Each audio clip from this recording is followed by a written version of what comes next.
Testing, testing. There we go. Good morning again, everyone.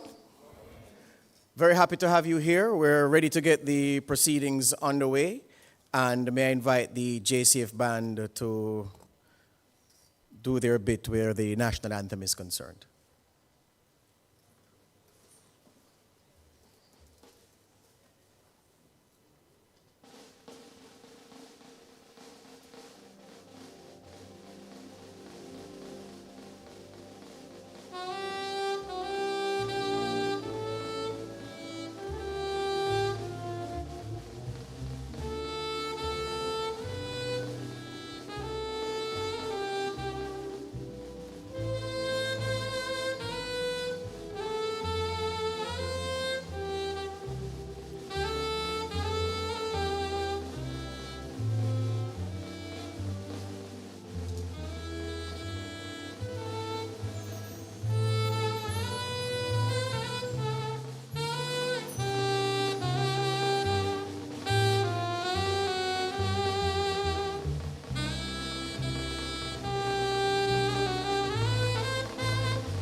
Thank you.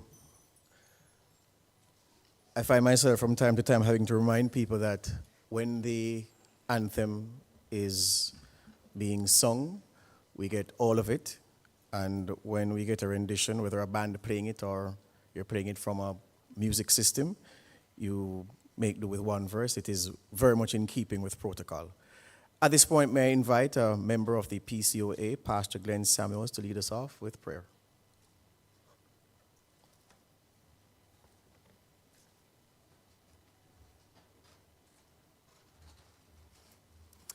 They say exercise keeps you fit and healthy, so I shall ask you to stand as we seek the Lord in prayer. I won't charge you for the health bill in exercising. Our heads are bowed, our eyes are closed. Almighty God, we lift our hearts in praise and adoration and thanksgiving to you for your loving kindness to us. You watched over us as we slept last evening. You woke us up with the blessings of life and health for another day. You have brought to our shores safely our friends who are here to participate in this significant session. And now we ask your divine presence to be in our midst. Your words have reminded us that except you build the house, our labor is in vain. That it is in you alone we live and move and have our being. And we take not life nor its gifts for granted. And so we lift our hearts in thanksgiving to you for the blessings of life and the gifts attached thereto. God, our world is troubled. We thank you that you've blessed us thus far with a nation with relative peace and safety. We thank you for the eternal vigilance that your sons and daughters who occupy responsible positions must play for the preservation of law and order. Bless our sitting today. We thank you for all the participants. We thank you for all of the persons who give themselves to serve with dignity and integrity. May your will be done and may your kingdom come, is our asking with thanksgiving in Jesus' name. You may be seated.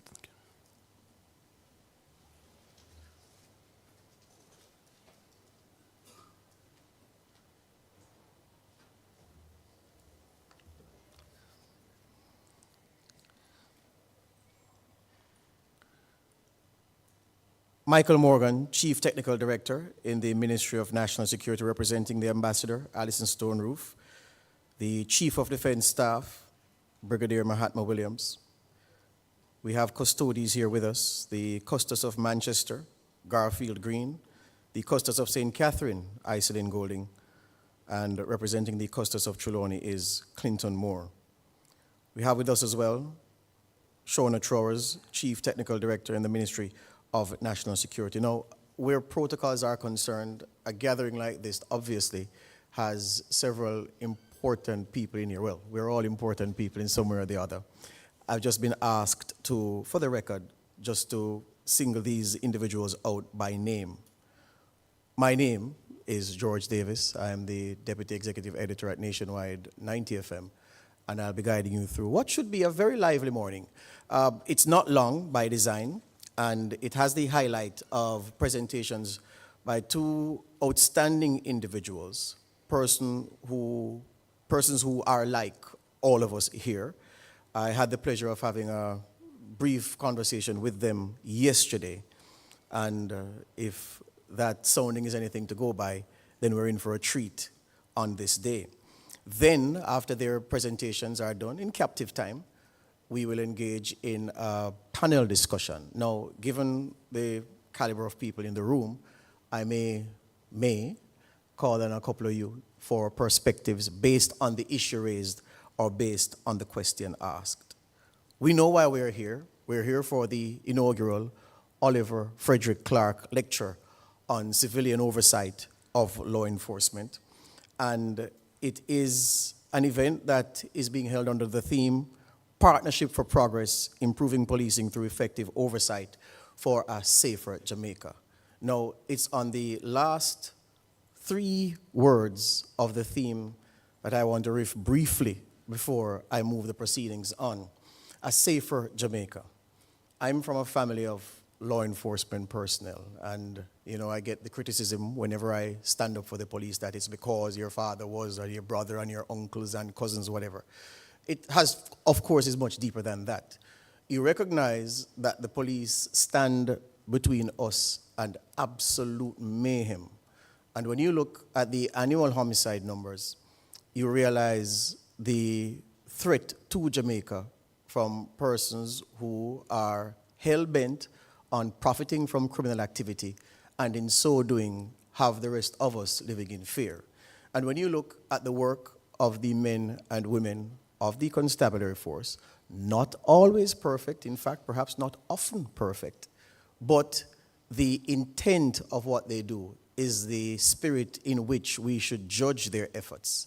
You have to accept that the police deserve more than sympathy from us, and they need all of our support. Now, organizations such as the PCOA, the Civilian Oversight, even though, of course, they're not telling police how to conduct themselves when they go on operations, but the crucial monitoring work that they do ensures that the administrative side of police work is in order so that the other important aspects are also in order. I was speaking with Marcia yesterday, and you'll hear from her this morning, to give her just some background as to where we're coming from, where oversight and accountability for the police is concerned. And I mentioned, of course, Jamaicans for Justice and how that gave life to what is now Indicom, a thriving organization, very well led at its infancy by Terrence Williams and very well led by Hugh Faulkner and the team, and how all of those things have come together to create a police force that is modern in its thinking, very much aware of how important accountability is to what it does, because you don't get the impression, reading over time and living in Jamaica over the last 40 years, that sometimes there was an acceptance that accountability was something that had to be built into policing, and it wasn't just about hard policing, knock down the doors, break heads, kill criminals, lock them up. It wasn't all about that. The police have accepted that accountability is a part of policing, very much as important as having the tools to go there and solve crimes or to prevent crimes from happening. And so we have a system now which has the right amount of accountability, I believe. It has the organs of the state which are empowered sufficiently to exert the kind of oversight and accountability that is needed. And it has a police force that is equipped with the human resource personnel and the equipment, the technological tools to be able to do the good job. What you need now are the people who manage these systems to continue managing or to even improve their management so that we can get better results, so that Indicom doesn't have cause to lament the excessive use of force and the seeming way in which there's a veil drawn by the police when they engage in certain encounters with wanted people or people of suspicious character, and that we can accept that when the police say we shot someone in a fatal confrontation, that it was indeed that. I mean, there's no sweet spot that any country has hit where that is concerned, coming from our history that we haven't hit. So we shouldn't be too hard on ourselves if we falter along the way. It is a work in progress, and that very point I made, there are some countries who will be compared to, insofar as police relations with the civilians are concerned, where they are not coming from our history. Our history has to be taken into account, our political history as well, which have armed young men and put them into basically paramilitary groups warring against each other, green versus orange. That's a product of what this Jamaica is today. And coming out of that, then it would be foolish to expect that things would be perfect and that we wouldn't have the problems that we are now trying to solve. I don't go to work every day trying to go into a space where there are no problems to solve. I want problems to solve. You should all want problems to solve, because that's why your education and training will be put to most valuable use. So I say all that to say that an occasion such as this is important. An organization such as the PCOA is important. Equally as important is the work of the police. And more important than that is our support for the work of the police, the work for the PCOA, the work of Indicom, and the agents and organs of the state, civil society, state agencies that exist as the checks and balances on the work of man. Yeah, my time is that. So right now, I'd like to invite to deliver opening remarks the CEO of the PCOA, Mrs. Atara Byfield-Nugent. Make her welcome, please.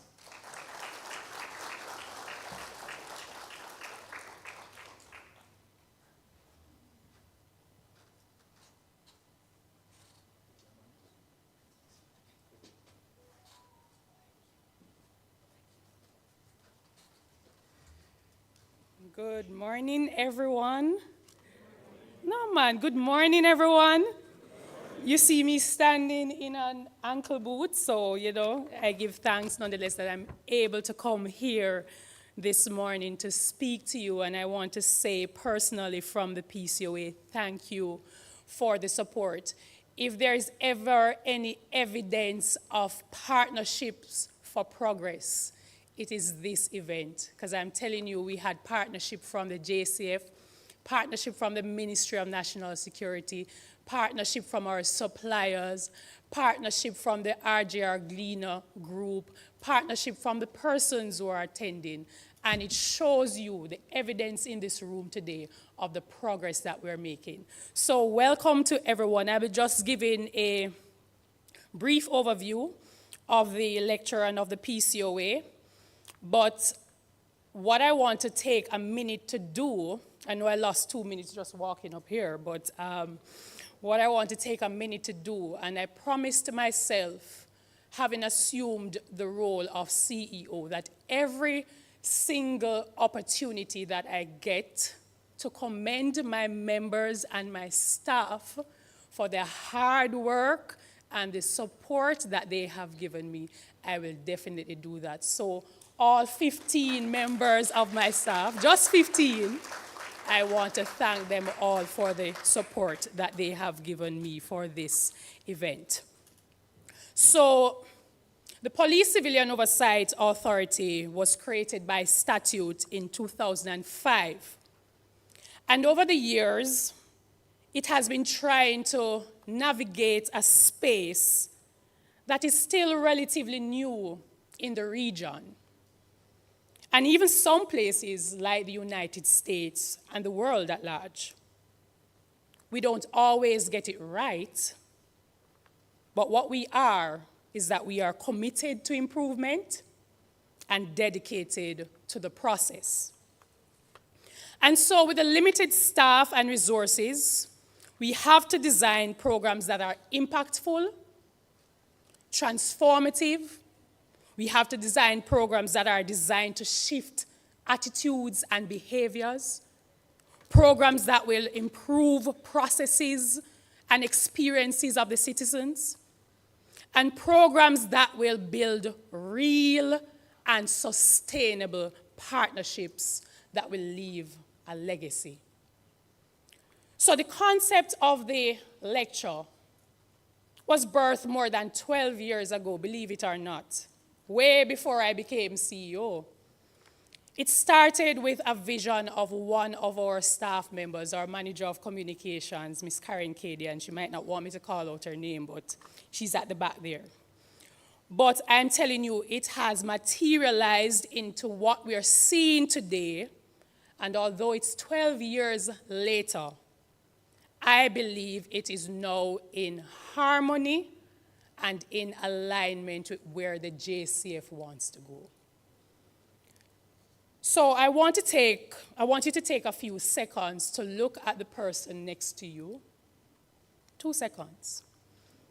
And then another 2 seconds to look across the room. Right? Perhaps you note some obvious differences. Gender, height, maybe shoes. I have 2 different shoes on. Complexion, color, your profession, lots of differences. However, despite the differences, we are in a common space for a common purpose and for common objectives. So the fact that you are here signals at the very least a willingness to look beyond the differences and to convene for a shared vision and partnership. Why is this important? Partnerships between the police and citizens are essential for accountability. They're essential for transparency and for building trust and confidence in law enforcement, so that when you go out and engage as a citizen, you are engaging for quality processes and procedures. You are experiencing this quality, and ultimately what it will do is create safer communities and safer spaces. So your presence, I hope, signals a willingness to accept ownership, to accept commitment and acknowledgement of responsibility of each and every one of us to create a safe space and society, not just for ourselves, but for the future generation. So my charge here today is for us all to own our role, own this partnership, and own our safety. I'm going to repeat it. Own our role, own this partnership, and own our safety. Today we gather as law enforcement agents, civilian oversight bodies, people from academia. You see young persons from high schools, government, media, students, community representatives, high commissions, you name it. But we must recognize that safety is a shared responsibility, whether it means reporting suspicious activity, attending community meetings, participating in surveys about police conduct or experiences, sponsoring these kinds of events, publicizing the work, participating in these engagements, or simply just being a good neighbor or citizen. We all deserve, including our police officers, to live in a Jamaica where we feel safe. But this safe society or safe Jamaica cannot create itself. It may exist in our minds, but for it to come to fruition or for it to be manifested requires purpose, ownership, and action. So we must create it, we must own it, and we must protect it. And this is possible through partnerships that go beyond sectors and gender and politics and ideologies. It's not about that. So in closing, as we prepare ourselves later on to receive the expertise of our dynamic duo, I want to reinforce the importance of the voice and support of the community. Oversight of the police, whether it's internal within the JCF or external to the JCF, is not optional. Citizen participation and partnership with the police is no longer optional. The mandate now becomes, and I want you all to say it with me, we will own our role. Come on, we need some energy. We will own our role. We will own this partnership. And we will own our safety. Thank you very much.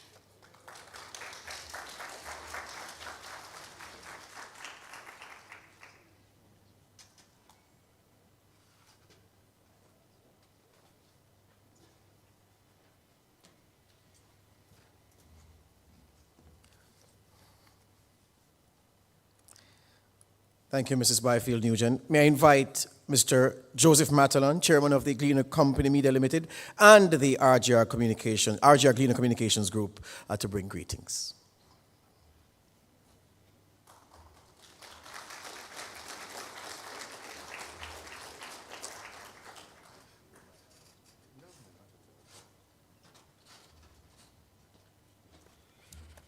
Good morning, ladies and gentlemen, and let me first say all protocols observed. I'm taking my lead from George in that respect.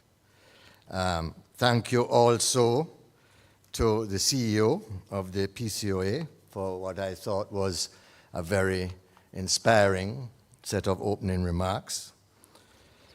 Ladies and gentlemen, it is both a privilege for me and a profound honor to have been asked this morning to address you as we inaugurate the Honorable Oliver Frederick Clarke Memorial Lecture on Civilian Oversight of Law Enforcement. This event not only commemorates the legacy of a remarkable individual, but also underscores the enduring principles of accountability, transparency, and justice that he championed throughout his life. Oliver Clarke was a towering figure in Jamaican society, whose influence extended far beyond the realms of media and business. Born on October 19th, 1944, he dedicated his life to the service of this country, embodying the virtues of integrity, of courage, and an unwavering commitment to the public good. His journey was marked by a steadfast belief in the power of truth and the essential role of a free press in safeguarding our democracy.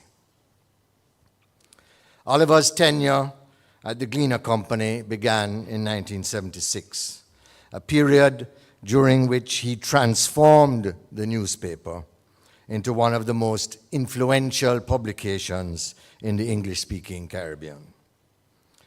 His visionary leadership was instrumental also in the merger of the Gleaner with Radio Jamaica Limited, culminating in the formation of the RGR Gleaner Communications Group. This strategic alliance created one of the largest media conglomerates in the region, ensuring a robust platform for independent journalism and diverse viewpoints. Oliver's acumen was not confined to media and oversight. He was also a visionary in the business sector. His leadership at the Jamaica National Building Society, where he served as general manager and later as chairman, was transformative. He guided the institution's evolution into the Jamaica National Group, a multinational conglomerate encompassing banking, insurance, and other financial services. His business philosophy was deeply intertwined with social responsibility, always aiming to uplift communities and foster economic empowerment. Oliver's dedication to accountability extended beyond the media landscape. He was a founding member of the Police Civilian Oversight Authority in Jamaica, established in 2006. His involvement was driven by a deep-seated belief that law enforcement agencies must operate with transparency and be accountable to the citizens that they serve. He understood that civilian oversight is not merely a procedural formality, but a fundamental component of a just society. His efforts in this arena have left an indelible mark on the pursuit of equitable law enforcement practices in Jamaica.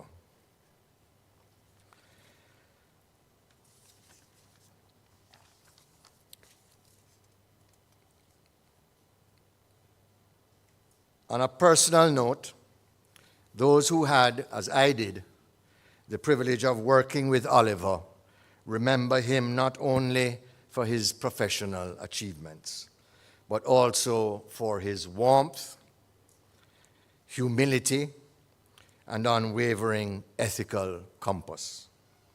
He possessed a unique ability to connect with individuals from all walks of life, always ready to listen, advise, and inspire. His mischievous sense of humor, of which I was often the butt, and approachability made him a beloved figure among colleagues and friends alike. Today's lecture, ladies and gentlemen, is a testament to Oliver's enduring legacy. It brings together distinguished experts to discuss the critical issue of civilian oversight in law enforcement, a topic that was very close to his heart. By fostering dialogue and sharing best practices, we honor his vision of a society where power is exercised with responsibility and where the rights and freedoms of individuals are protected.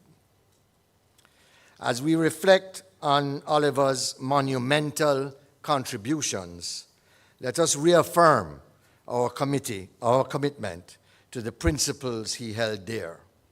Let us strive for a society where transparency, accountability, and justice are not just ideals, but rather lived realities. In doing so, we not only pay tribute to Oliver Clarke, but also ensure that his legacy continues to illuminate our path towards a more equitable and just Jamaica. Thank you very much, ladies and gentlemen.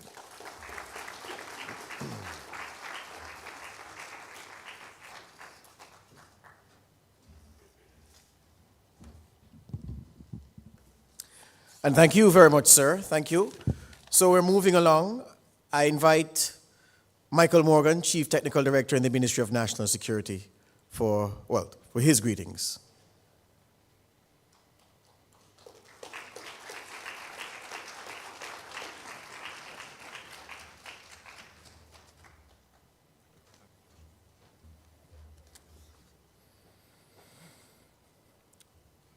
Please permit me to adopt the protocol established by our very capable moderator in wishing everyone good morning. Allow me also to specially recognize the members of the Police Service Commission, the members of the Police Civilian Oversight Authority, and the Police High Command, and Jamaica Defense Force, who are also present today. I want to add my endorsement to the remarks delivered by the speakers before me, CEO, and Mr. Matalon, as well as the excellent tribute delivered in honor of the Honorable Oliver Clarke and his work. I am by no means, ladies and gentlemen, an adequate replacement for my permanent secretary, but she sends her regards. She had every intention of being here, but is unavoidably absent due to another assignment. And so I'm pleased to join you today for this inaugural lecture on civilian oversight of law enforcement, organized by the Police Civilian Oversight Authority. This activity is testament to the Ministry of National Security's unrelenting commitment in its thrust to continue strengthening the Jamaica Constabulary Force and its commitment to service to the public through strategic investments in infrastructure, technology, strong internal governance, and independent civilian oversight. Promoting improved communication between law enforcement and the public remains as one of the paramount pillars in our fight against crime and our mandate to foster a safer Jamaica for all. The demand for transparency and accountability within the JCF is a sentiment that is shared by many. I must emphasize that effective police oversight is indispensable to the success of a democratic society. It ensures that law enforcement agencies are accountable to the people they serve. We can all agree that public trust is vital for a functioning democracy, thereby fostering civic engagement, compliance with laws, and facilitating reforms, as well as an essential pillar to economic growth and social stability. We are all looking forward to a Jamaica where barriers between police and citizens are a thing of the past. Today, as we are gathered under the theme, Partnerships for Progress, improving policing through effective oversight for a safer Jamaica, I want to remind you that this event signifies our staunch commitment to enhancing our law enforcement infrastructure. As the famous saying goes, no man is an island. No man stands alone. Colleagues, we cannot do it alone. The improvements that we've witnessed throughout the years are not just necessary, but have been achievable through collaborative efforts. As CEO mentioned in her remarks, we own this partnership. Indeed, the continued success of the police force hinges on strong civilian oversight and active community engagement. We can attribute this to the last year's staging of the PCOA's Transforming Our Police Service annual poster competition, where students were given an opportunity to express themselves through art with inspiration from their experiences with the police and what an officer represented to them. As I move to close, ladies and gentlemen, securing a safer future for Jamaica requires nurturing relationships that provide support and opportunities to positively shape the paths that propel us forward. It's about fostering stronger relationships between communities and the JCF, leveraging new technologies, and embracing the mindset that policing is not just about enforcement, but also partnerships. And so I close with CEO's tagline. We at the Ministry of National Security, we own this partnership. I wish you a productive lecture, and I thank you for listening.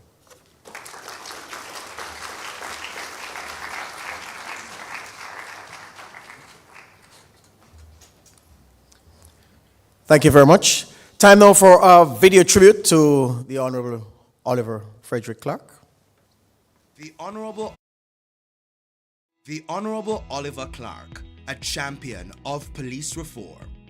Beyond being a media and business mogul, Oliver Clarke, media mogul, Caribbean luminary, a name synonymous with success, But beyond the headlines, a quieter passion burned brightly, a pursuit of police accountability and reform. This often overlooked aspect of his legacy reveals a man deeply committed to a better and safer Jamaica. His commitment took concrete form in 2006 with his appointment to the Police Civilian Oversight Authority, the PCOA, by then Governor General Kenneth Hall. While appointed for a 5-year tenure, he also served on the Police Service Commission, which highlighted his dedication to public service, even amidst his demanding professional life. Authority at work. Before the PCOA was fully staffed, Mr. Clarke, alongside fellow founding members, embarked on rigorous inspections of the Jamaica Constabulary Force divisions. Mr. Clarke was assigned the area of firearms, usage, ammunition, and incidents,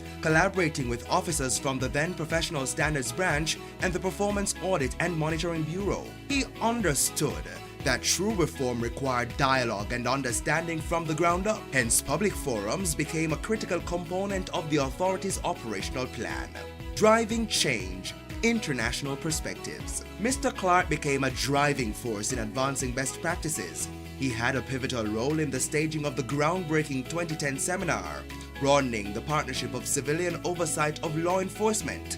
International experts from the United Kingdom, USA, and Canada shared their knowledge.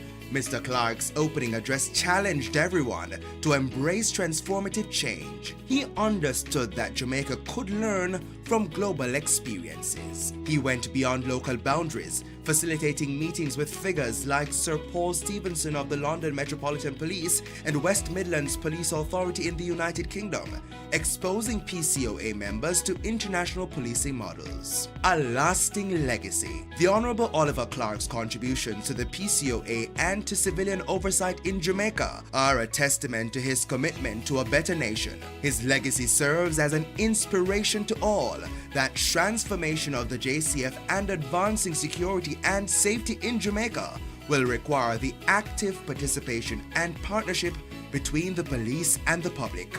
We are profoundly grateful for his service.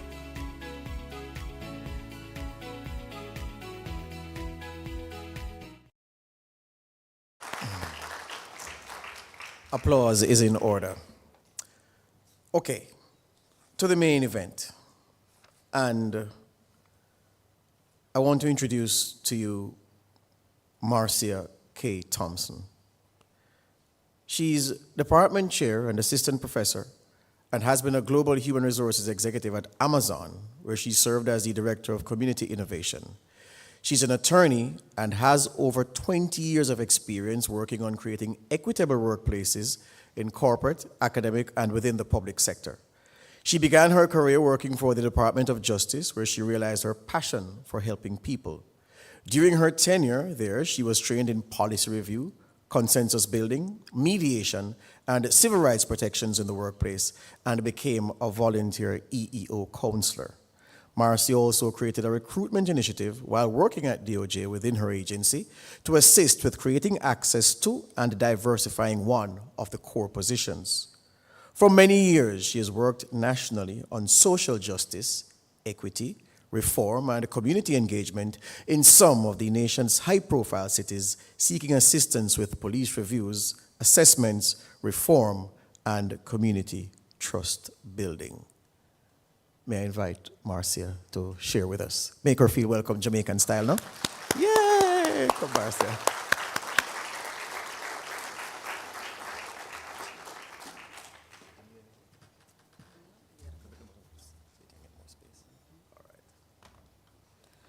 Good morning, everyone. PowerPoint gonna be up there? Yeah. All right. I'm just waiting for my PowerPoint to get set. And I appreciate you all. I appreciate Jamaica inviting me down. Dr. Barnes and I were at NACO and had given a speech. And while we were there, we ran into many different countries, but the most welcoming was Jamaica.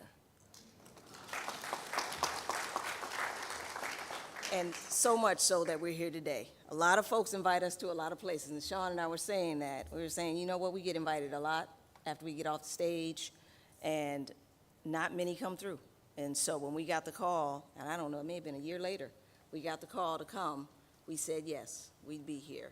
So I just want to say thank you for that invitation. Thank you for the gracious conversations that we had in Chicago, which is where I traveled in from. It's a lot colder there, so I'm glad to be here. This warmth is refreshing and rejuvenating, as well as the people that we have been engaging with since we've been here. So we really appreciate your time and your commitment to civilian oversight. As mentioned in my bio, I've been working in the reform space since 2001. Got out of law school, and within a few years, I was asked to go to Cincinnati. In the United States, Cincinnati was one of our first cities to be under a consent decree.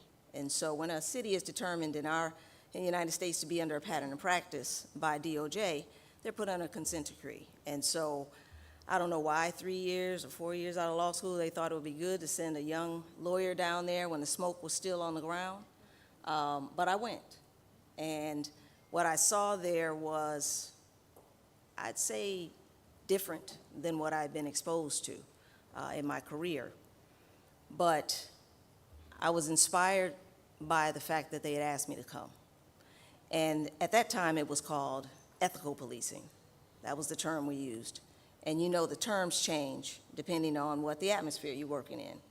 And so I know after a consent decree gets either by court order or by agreement. You can have an MOU or you can have the court compel it. And lately we've had both. And so in Cincinnati, they were still in the midst of actually protests. There was still smoke, people were still on horseback when I got on the ground. And my job was to go in and help them with ethical frameworks. And so thinking about ethical frameworks in the middle of protests is daunting, let alone something that the police want to embrace at that moment when they're trying to restore order. And so that was really my full thrust into police reform and getting a perspective of what a consent decree was. I've worked from 2001 until most recent case I worked on for reform was a Breonna Taylor investigation. And so I've worked from 2001 until 2022 on different reform mechanisms. And so I'm going to have a conversation with you about what I've seen through the last 22 years and up until this week. I still work with cities, just not specifically on consent decrees. As a monitor, I'm currently working with the city of Chicago, which is unique in the sense of our consent decree is through the Attorney General's office. So it's a state order consent decree and not a consent decree that is compelled by a federal judge and the DOJ. So I'm actually working with the police department, with the department to actually work on reforms to comply with the consent decree. So a lot of times historically I've been on the other side of the table working with the technical assistants, with the compliance, and with the monitoring team.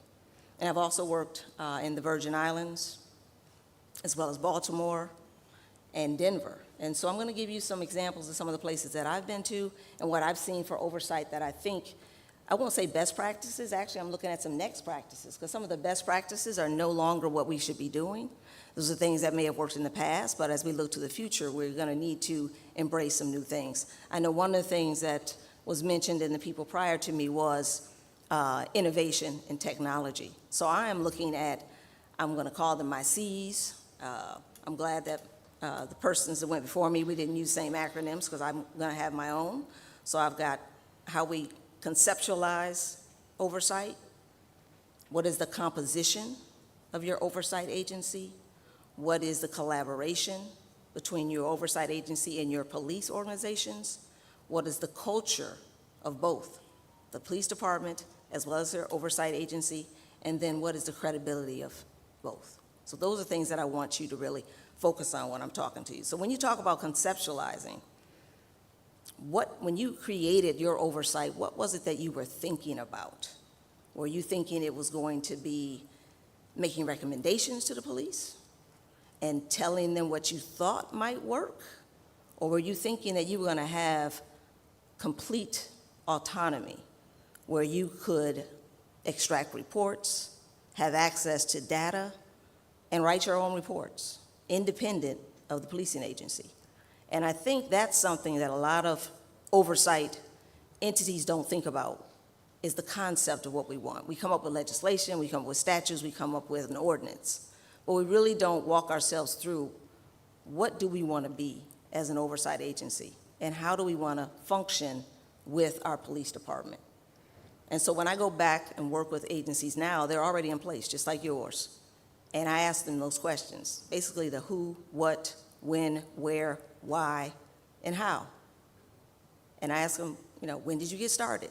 And they talk about when they got started. And I say, okay, why did you get started?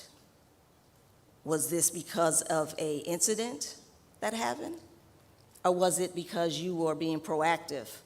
And I've worked with both. And so some oversight agencies come out of chaos. And I often say chaos sometimes breeds creativity. Because when departments are put under a consent decree, they're required to come up with some way to comply with. Many departments have about 400 different paragraphs they got to comply with. So when you talk about 400 different things you have to do in order to be in compliance with a federal consent decree, that's going to breed some creativity. And that creativity has to be with your police. Because if you do it in isolation, it's not going to be accepted by your policing organizations. And then you're going to have that strain. And so again, why are you here? Why did you set up your organization? And then what do you expect it to be able to do?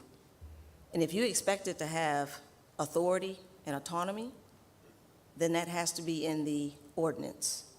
And it has to be spread throughout the department.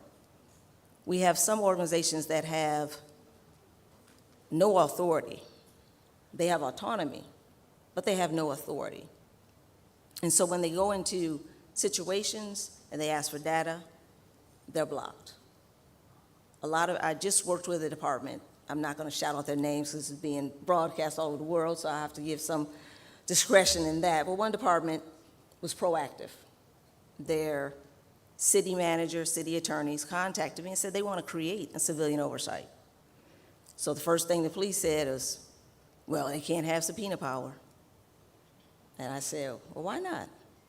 And they said, because we don't want them to just have access to our records without us having approval for what they get. I said, well, is it truly oversight if they have to ask you for what they get? And they said, well, we're going to give it to them. And I said, oh, you going to give it to them? I said, well, just let them have subpoena power then. You're going to give it to them anyway. Because that goes to one of my other C's, which is collaboration. If you're going to collaborate already, then why can't it be in the law that I can have access to the documents? And they said, well, we still want to have the final say. So that's truly, they want to have veto power. So the debate went on and on, whether or not there should be subpoena power. One of my really good friends that used to be the executive director, well, president of NACOL. I know those who are in civilian oversight know what NACOL is, and that's the oversight. It's a National Organization of Civilian Law Enforcement Oversight, I believe. I mess it up regularly, but NACOL. I love NACOL, by the way. That's one of the best websites when you're doing research and you're looking at what statutory laws and regulations are out there for each city. And so I talked to the person who was over NACOL at that time. And in his role, he doesn't have subpoena power. But he's got one of the most collaborative relationships with his police department. And so I had him come and speak to the agency. And I said, talk to these folks and tell them that you don't have actual subpoena power. But have you ever been blocked by your police department? And he said, no, I've never been blocked by my police department. And he had been in that, he's still in that role, been in that role for many years. And he said it's because we have a respectful relationship with each other, and we collaborate on the issues that impact our community. And therefore, I don't have to worry about a subpoena. And then I brought another colleague from another department. And he said, oh no, we have to have subpoena power. And I said, why? He said, because our relationship is strained. And therefore, I need the authority by law to get the documents that I have. A department I worked with in Colorado, they had a strained relationship, but they had the independent monitor role, which is a little different. The independent monitor had access to everything. And that monitor could extract documents, data, and actually go into their, we call it blue team, and it states it's a database basically. You go into their records management system and pull out police data. Independent, of course they had an audit trail, they know he was in there muddling around in there, but he could go in independently and pull out data, extract it, create a report, and publicize it.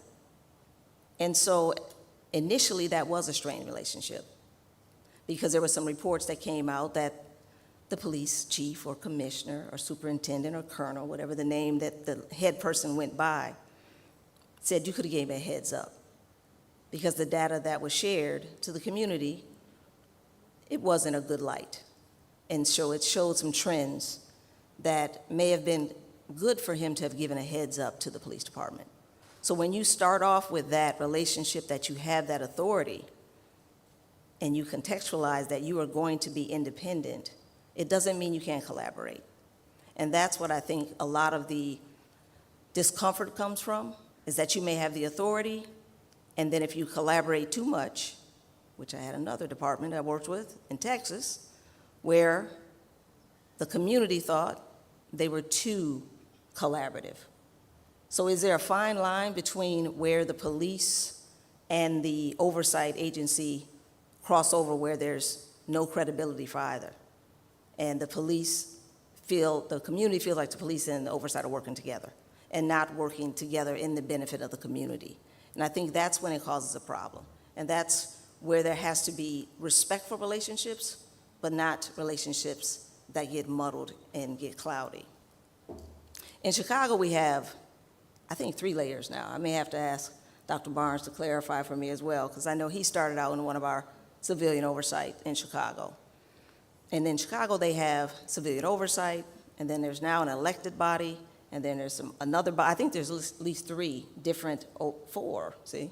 As of yesterday, it's 4 different oversights, and they're under a consent decree. Now, I love Chicago, I live there, and I work with Chicago very closely to come in compliance with the consent decree. But when you've got 4 different oversight bodies, it's like who's on first, who's on second? And for the police department, who they collaborate with, what data they give to, what authority is given to each of those different 4 bodies. Just recently, we had a conversation about the newest elected bodies and what their authority brought, and their elected officials, and so then you have the politics of their constituents to come to bear as well. And so all of these C's that I mentioned are some things that we're gonna have a conversation today with you about. The next thing I want to talk about is, why do we have it? Why do we have oversight? Why do we need it? And that goes back to what I asked you to talk about in the first place. When you conceptualized your oversight, and we just paid homage to one of your founders, what was in the mindset of those brave individuals who said, you know what, we need to start something. We need to start something different here in Jamaica. And is that mindset still relevant today? Have you had an opportunity to revisit and sit down and actually go back over what we started out to be? Is that what we still want to be? So have you revisited the current fractures within your community? Are they being caused by police misconduct? Are they being caused by trauma from the history of the relationship with the police? Or are they being caused by what we're seeing internationally that's impacting everyone globally, police community relations? And those are things that may not be the same as they were historically. And because of the way issues are broadcast now, you get the impact of what we have in the United States, and we get the impact of what you have here. We all get broad brushed with police and police oversight. And so one of the things that I've encouraged most people that I've worked with in the last couple of years after one of our most notorious incidents in policing, which George Floyd, everybody saw that globally, was what are we doing to talk about the historical and generational trauma that has impacted our communities that has led them to have mistrust of the police? And then what are we also doing with our police to talk to them about why they are triggered by our community members to the point where critical thinking has gone down and excessive force has gone up. And what I found is that trauma on both sides. I was speaking with a community oversight body in Portland. And Portland has a pretty progressive civilian oversight. But they had me talk to the community and the police, and it was a collaborative conversation. And one of the things that I said was, police and community trigger each other, and we don't even know why anymore. And so when you talk to young officers, which I do quite frequently, and they're put into neighborhoods that they don't have a relationship with, they don't have any foundation with them, but what they may have been told about that neighborhood is that this is not a safe place to be. And so they walk in that neighborhood feeling unsafe, and that causes them to polarize themselves with the community. And so that collaboration is already fractured. And then you have our community members who have their own generational, historical stories that have been shared by their families about my interactions with the police and their interaction with the police and my cousin's interaction with the police. And they have their organizational, community, and individual trauma. And so this dual trauma that they're both experiencing causes them to both, I try to use a technical term, freak out when they come in interaction with each other.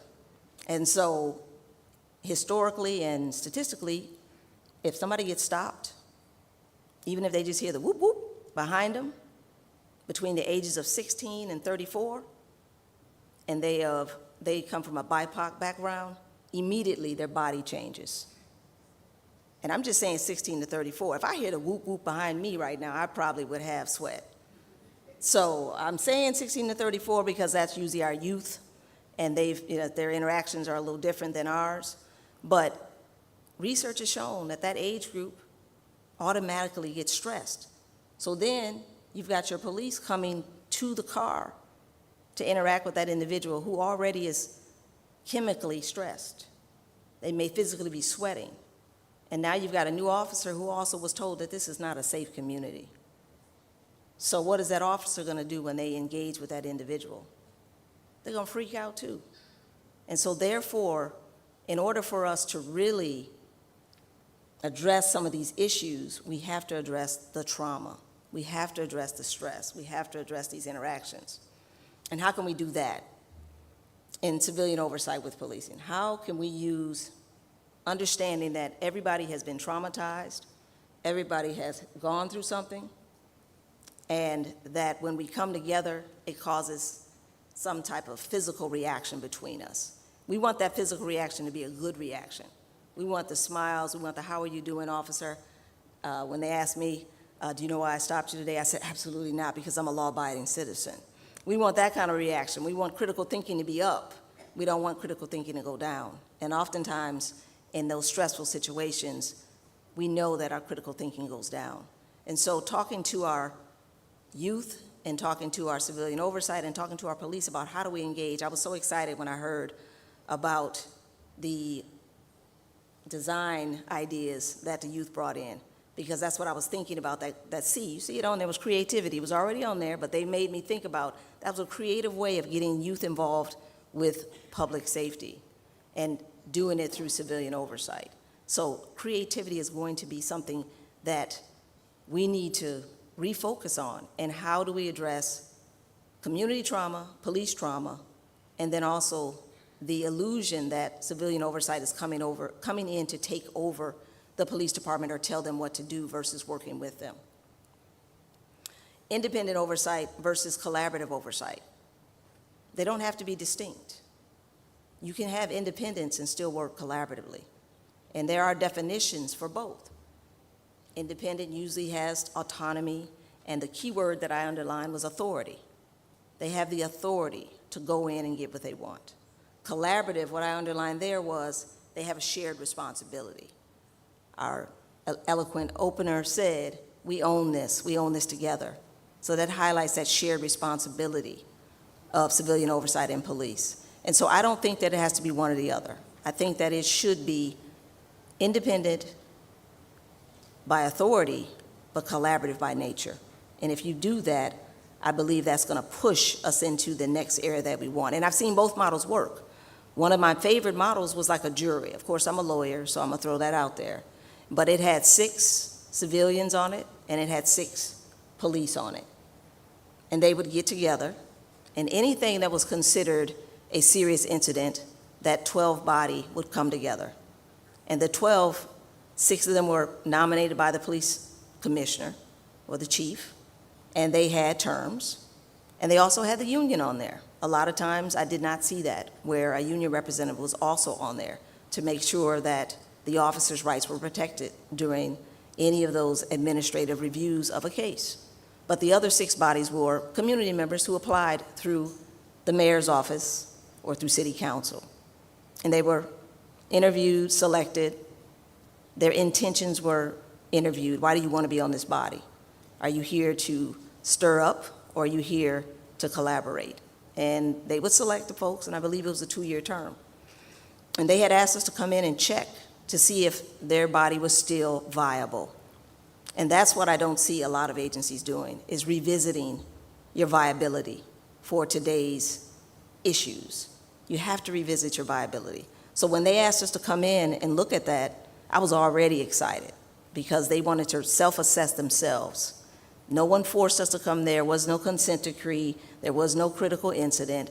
They said, we want to look at ourselves, look at how we conceptualize ourselves, and see if we need to change what we're doing. And so they asked me and some other of my colleagues to come in and not just look at them, but they said, we want you to look at 13 other oversight agencies that are similarly situated to ours. And so I went out nationally. Of course, to get 13, you got to go through 20. And so they had to be similar in size. You guys are a big policing organization. I heard the number was about 18,000. So in the United States, you'd be comparable to a New York and LA or Chicago in the size. Chicago has about, I think, 13,000. I think New York has about 30. And so you'd be in the middle of some of our largest metropolitan urban cities when you talk about size. So they said, make sure it's similar in size. And so when you're comparing oversight and how it's going to function, you do have to compare size. Because you think about, well, I was deputy chief. I didn't throw, that wasn't in my bio. See, I'm just throwing that out for y'all. I was a deputy chief equivalent, I like to say, of a police department. And it was one of the largest ones in Illinois, but it dwarfed in comparison to Chicago, which has 13,000. I had 120 officers. I know, laugh at me, okay. 120. But to manage 120 with civilian oversight, with community oversight, and with a fractured community, it seems like there was 18,000.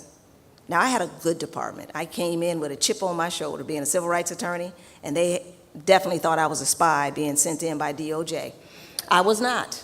I was not. I was hired there to actually come in as the equivalent of a deputy chief. So that made me the number 2 in the department. But with the 20 years of policing oversight and looking at departments and doing civil rights reviews, the department was anxious as to why I was the number 2 now. So I walked in there with an attitude. Now that they're going to see it and say she did have an attitude. But I also wanted to make sure that we were the best department in the United States, because not only did I want them to be the best, I knew they could be the best. They were, you know how that book, Good to Great? They were already good. I just was there to make them great. And that's what I thought was my role. But there were some fractured issues within the community. And so building that relationship back up with the community, and it was in a neighborhood, you all might know one of our presidents, Obama, he used to live there. And so it was in that neighborhood. So it was a good community. It was a great community. And they wanted to embrace the police department. But there had been some historical issues with that community and our black and brown children and our youth that would venture into our jurisdiction.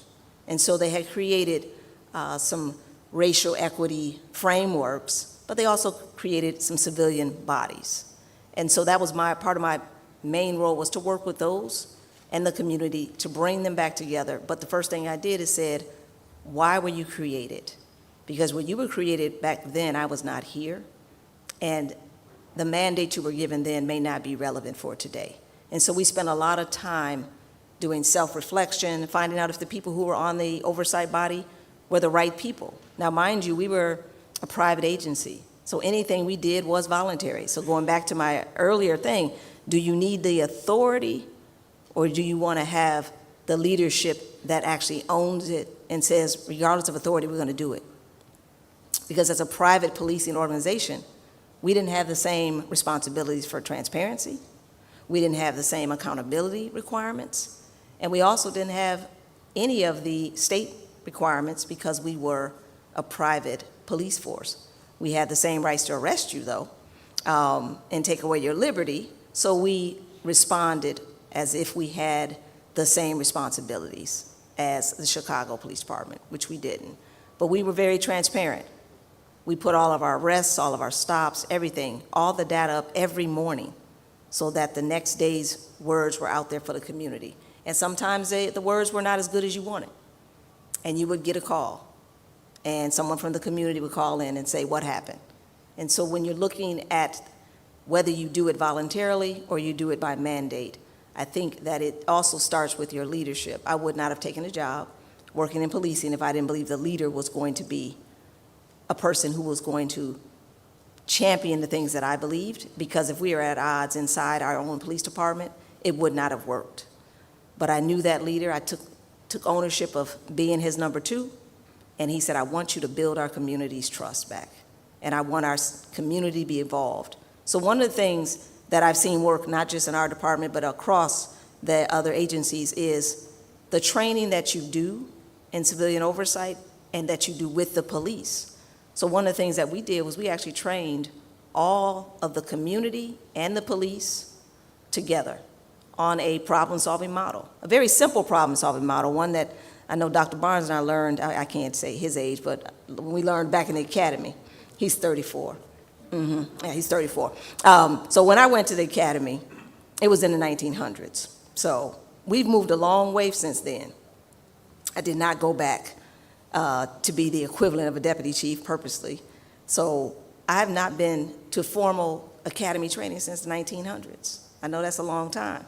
So when you set something up back then, is it still relevant today? And so we did training in the entire police department and any community member that wanted to participate. And it was the same problem-solving model for everyone. So not only did we train with them, we told them what we were going to train, how we were going to hold our commanders for their districts accountable for working with the community, and they knew the framework themselves probably better than some of our street officers because they paid attention to the training. And then we rolled out a model involving the community and the police in problem solving together. And so we had that collaboration. I think those types of things really propel your civilian oversight and brings community trust in, because they feel like they're at the same intellectual level with the police and they're on the same model, then they understand what is supposed to happen when it doesn't happen. One of the other aspects that I've seen has been most helpful in this day and age is data. I think data is the great neutralizer. And if we are not using transparency data, if we're not putting our data out to the community, do you all have a dashboard in all of your districts? Do you have a national dashboard? All right, see, I didn't see any hands get raised, so I'm gonna just take that as a no. But that is one of the things that some of the consent decrees have required in cities, is that they create a transparency portal so that we don't have to even respond to the community on certain data. It's already there. Many of the states in the United States have now put in transparency statutes. So when I first worked in Baltimore during the Freddie Gray investigation, they had a different statute on transparency. And so it was very difficult to get data.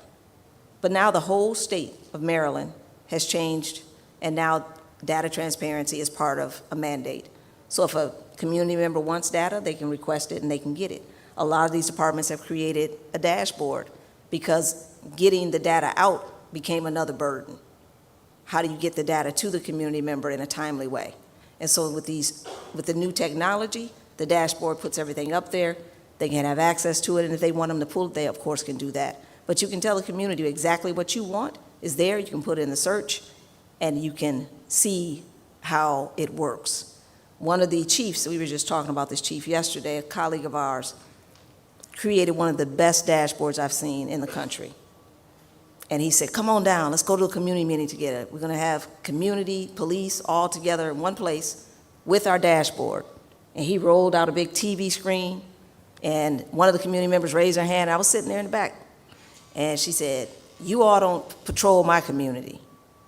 You don't work collaboratively with my community. And the chief said, what's your zip code? And he put it in, and he hit the button, and it showed the calls for service and how many officers responded, how many officers had been there proactively, and what times, what dates, and what neighborhoods they had actually been in. And she said, oh, I didn't mean last week. And so when you have that data and you can share it, everybody did just like we just did. They laughed, and she said, okay, well, and he said, you want me to do that next week? You want me to do the week following? You want me to do the week back? He said, I got 10 years of data up here. And he said, but if you feel like you don't trust us and that we're not doing what we're supposed to do, he said, I'm giving you this dashboard so you can keep me accountable, because the way I just put your zip code in, you can put your own zip code in. And that raised the anxiety. It went down tremendously in the room, because they knew that they could actually go in there on their own. They didn't have to go through civilian oversight. They didn't have to go through the police department. The community member themselves could go in there. But the police chief was able to show that. And so what I say for this data neutrality, they did mention in my bio that I worked at Amazon, so I was into data way before that. And I'm a lawyer, and I cannot add, and I don't know how I got to Amazon working in science and innovation, but I enjoyed it because it showed me the creativity that was on the future, that was on the horizon, and how it relates to what we do in the community. And so when you look at data now, even if you don't have a dashboard, some of the software tools that can help your police and your oversight better organize themselves, so when they go to the community, they can say, this is what's going on. This is what's happening. These are the trends that we're seeing. And it can be shared. That's where that collaborative effort comes in. If there's a dashboard, everybody can see it. So you don't have to have the written authority, you don't have the statutory authority, or you don't have to have a subpoena power. You can all go to the dashboards. Anybody, how often you all have body cameras in some of your jurisdictions? All right, see, I'm getting some great answers here, all right. So we didn't have body cameras either, so that wasn't that far ago. We didn't have body cameras. But one of the things that came out of that was when we launched something new like that. That was one of the times where we brought in our civilian oversight, was to talk about it with the community together and go out and say, why are we getting body cameras? Because some people also were concerned about, you're recording everything that's going on when you're having a conversation with me. Not everybody wants to be recorded. The police may not necessarily want to have it on, and the community may not want to be on it. And so it's been a adversarial conversation for both. So you can see that that conversation was a hot topic. And so when you think about how do you use community and the police to educate your community members, think about those topics that are relevant to both.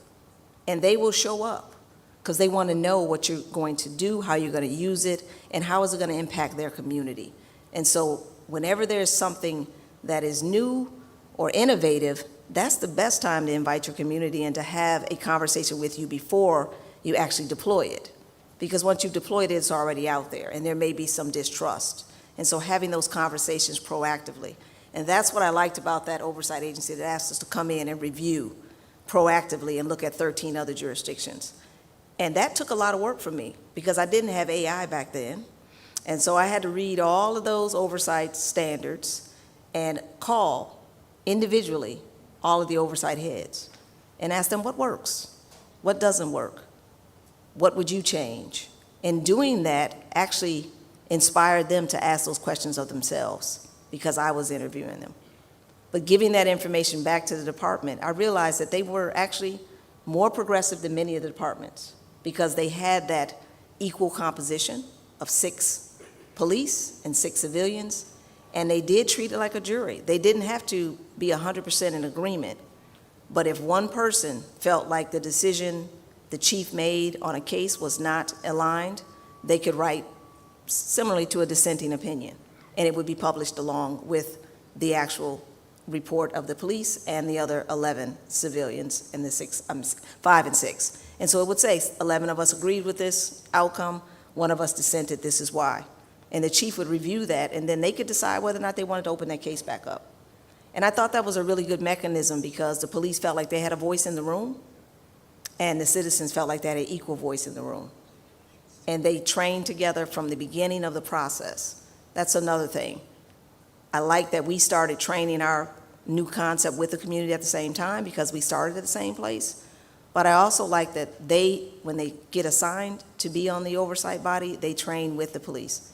And when I asked all the prior members, I said, what did you like about that combination? They said, because a lot of times if it's simply civilian, sometimes we have questions. And we want a police officer in the room because we don't understand tactics.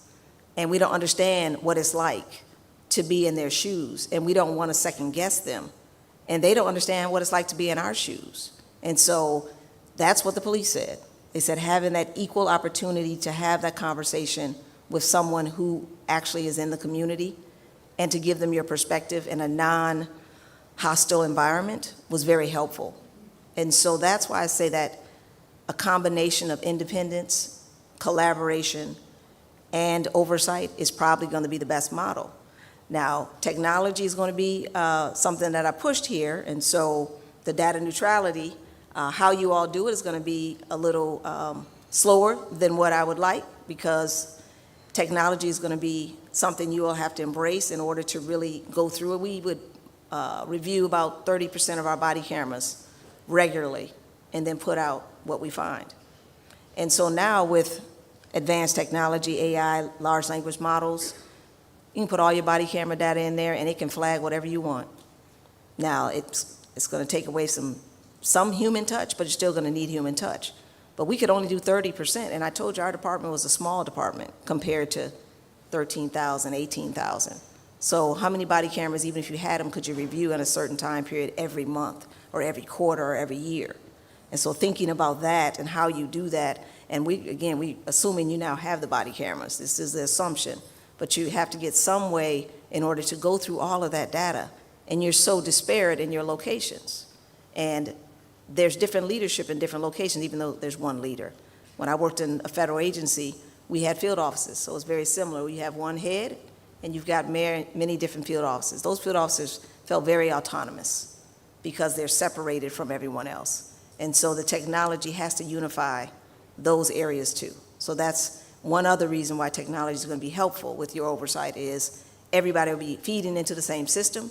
Therefore, everything that's happening around you will also come into a consolidated system. And your oversight has to have access to that. Whether you give it to them without request, if your statute allows for it, that's going to allow them to do their own independent reporting. I like to think about independent monitors and oversight as a force multiplier. Because in policing, it's hard to catch everything because there's so many things that are going on. And not just catch everything that's bad. We got more commendations when we started going out and engaging with our community. We had a card that said complaints on one side and commendations on the other. And when the officer engaged with a community member, they gave it to him. And we got more commendations because they said, oh, I can write down this officer was nice. And historically, they had only got things where how you could file a complaint. And so when you give people options, you actually get a better picture of how they're doing. And so I'm not saying that the data that's coming in, we did a whole speech at a conference. I don't know if Sean did as we did together or not, but we talked about don't be afraid of the data. And don't be afraid of your data. So if you haven't even assessed your own data, that's one of the reluctance for having someone else assess it. So as a policing organization, I challenge you to self-assess yourself. Go in, look at your data, look at your trends, find out what communities you're having the most negative and traumatic experiences in, and then dig into that and find out why. And try to fix that problem, and then you can replicate that across the country.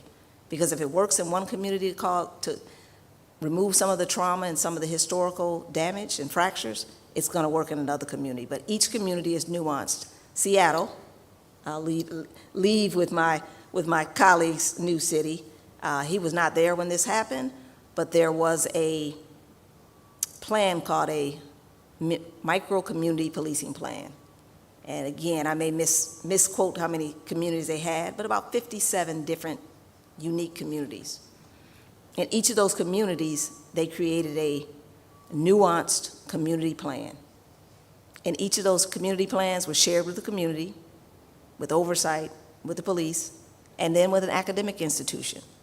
I gotta give a shout out to the academics since I'm at the university now. And the academic institution came in and they analyzed each of those community plans, and each of them had a dashboard. And so you see where I'm going with this. You had your collaboration with your police, your community, your oversight, and your academics. And they went in and did those micro community policing plans. So they had 57 unique plans, but they were all going into one database, but everyone had their own individual dashboard. And that accountability was there. They could see exactly where they were meeting their metrics, how they were measuring their metrics, and the community could go on that dashboard at any time. And then they could see what was going on across the entire city. So something like that is what you call a best practice. When I was in Baltimore, I had them fly out to Seattle and talk to the people who were running that and talk to the university and say, how can we replicate this in Maryland so that you can have a similar, very nuanced, community-specific, transparent, accountable system that community can access, police can access, academics can do research on it, police can use it for their own research, and they can put out their own best practices. Now, I don't know where that stands today, but in 2015, 2014, around that time, 2016, it was one of the best practices I saw in the country for engaging in collaborative, cooperative, respectful community engagement. And the police didn't have any problems with the transparency because some of the data is already available. It just takes 40 clicks to get to it. But on the dashboards, it allowed them to get to it faster. So I'm going to leave you with the future and what I think you should be doing. We talked about engagement, ongoing dialogue to gather feedback that's measurable. So my word, I would always say measurable actions and outcomes to ensure that you continue the trust building. Independent audits, external audits of your own policies. You can call somebody like me, not me, but you can call me, but somebody like me to come in and actually look at your policies, procedures, and practices and identify areas for improvement. And as I'm going to restate, don't be afraid of the data. So if the data comes back and says there are some trends that are trending down, well, then we want to trend them back up. You can also do what I said about the training, regular training, continuous, collaborative, and evolving training, not just the same training every year. Training that is evolving to look at the history of that neighborhood with those police officers and with the trauma of those communities. We have to bring in community trauma into our training and police trauma into our training in order to alleviate some of the negative perceptions that we have of each other that was built before we even started the job. And we have to increase our critical thinking in those traumatic situations on both sides. And we want to push out more collaborative partnerships with our advocacy organizations. One department I work with, I said, who sues you the most? And they were like, why? I said, because I knew who I need to talk to. Because they had more information about what they thought was going on in the city than the police had, because some of those lawsuits had been filed, but the complaints had not been filed. And so they were not in their systems. So interviewing those people with non-attribution, they gave me their stories, their incidents, and exactly where they happened, how they happened, and I was able to share that back with my police counterparts to give them a report that they had no access to because they wouldn't, obviously in litigation, they wouldn't have a collaborative relationship with that particular entity. But that entity was happy to share with me to share that input. So getting a list of the folks that you may think are not on your side oftentimes can give you most insights into the things that can make you a better organization. And they were also more than happy to share with their civilian oversight. And so those organizations, your legal experts, I mentioned academic institutions. A lot of people trust the academic institution because we don't have a side. We're just there for the research purposes. And so if you can get an academic institution, they might have a grant. They may have the finances to come in. One of the departments that I just worked in, I mentioned the last department I worked in was Breonna Taylor's case. In that scenario, they just announced that they did exactly what I just told you. It's probably one of the first in the country that got a grant to do research with the police, with an outside entity, and also with a community engagement technology partner. And that was led by the police chief himself. And so that's innovation, when you have a police chief asking for folks to come in and do this for me and then share it with the community.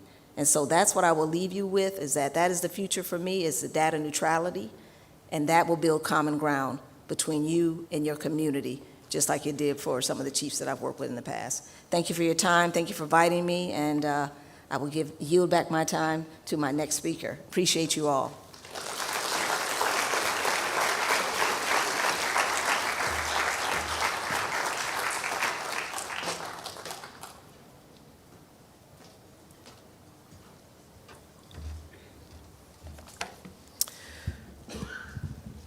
Thank you, Marcia. For those who don't have a program and who may have missed the introduction, that was Marcia K. Thompson, Esquire, Assistant Professor, Criminal Justice Department at Aurora University in Aurora, Illinois, in the United States. After the presentation by Dr. Barnes, we will have coffee break. Then we'll have the discussion where we field questions from the audience, and then we have some presentations, and then we'll be done with the day.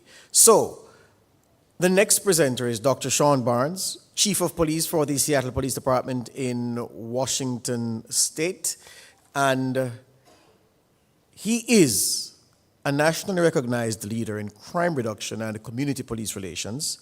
In recognition of his contributions, Chief Barnes was honored as a National Institute of Justice LEADS Scholar. That's the Law Enforcement Advancement Using Data and Science, that's what LEADS means, for his innovative use of technology and scientific methods to combat crime. He previously served as the Chief of Police in Madison, Wisconsin, and was the Director of Training and Professional Development for the Civilian Office of Police Accountability in Chicago, Illinois. Before that, Chief Barnes was the Deputy Chief of Police in Salisbury, North Carolina, between 2017 and 2020, and held the rank of Captain with the Greensboro Police Department, where he began his career as a patrol officer in the fall of the year 2000. He's also a council member on the National Police Institute's Council on Policing Reforms and Race, a nonpartisan initiative dedicated to using research and evidence to address pressing issues in police reform. Now, throughout his career, Chief Barnes has championed neighborhood-oriented policing, which emphasizes smaller police beat responses, neighborhood ownership, and community engagement at all organizational levels. He is a national advocate for evidence-based policing strategies and was inducted into the Evidence-Based Policing Hall of Fame at George Mason University. Most recently, he received the Excellence in Policing Award from the Center for Police Practice, Policy and Research at Radford University. His philosophy in policing can be summarized in this way, quote, "Community policing should be neighborhood-oriented, community-focused, encompassing both businesses and residences. It should be problem-oriented and grounded in the most current empirical research available to swiftly reduce crime and enhance citizens' satisfaction with police services." End quote. Ladies and gentlemen, a Jamaican welcome for Dr. Sean Barnes.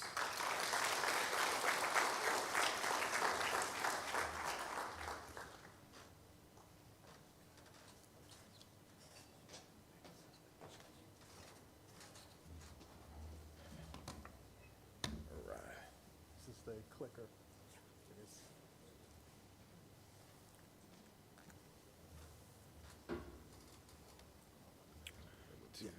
Which to click it, which way do I go? Yeah. Just go. Okay, so go back.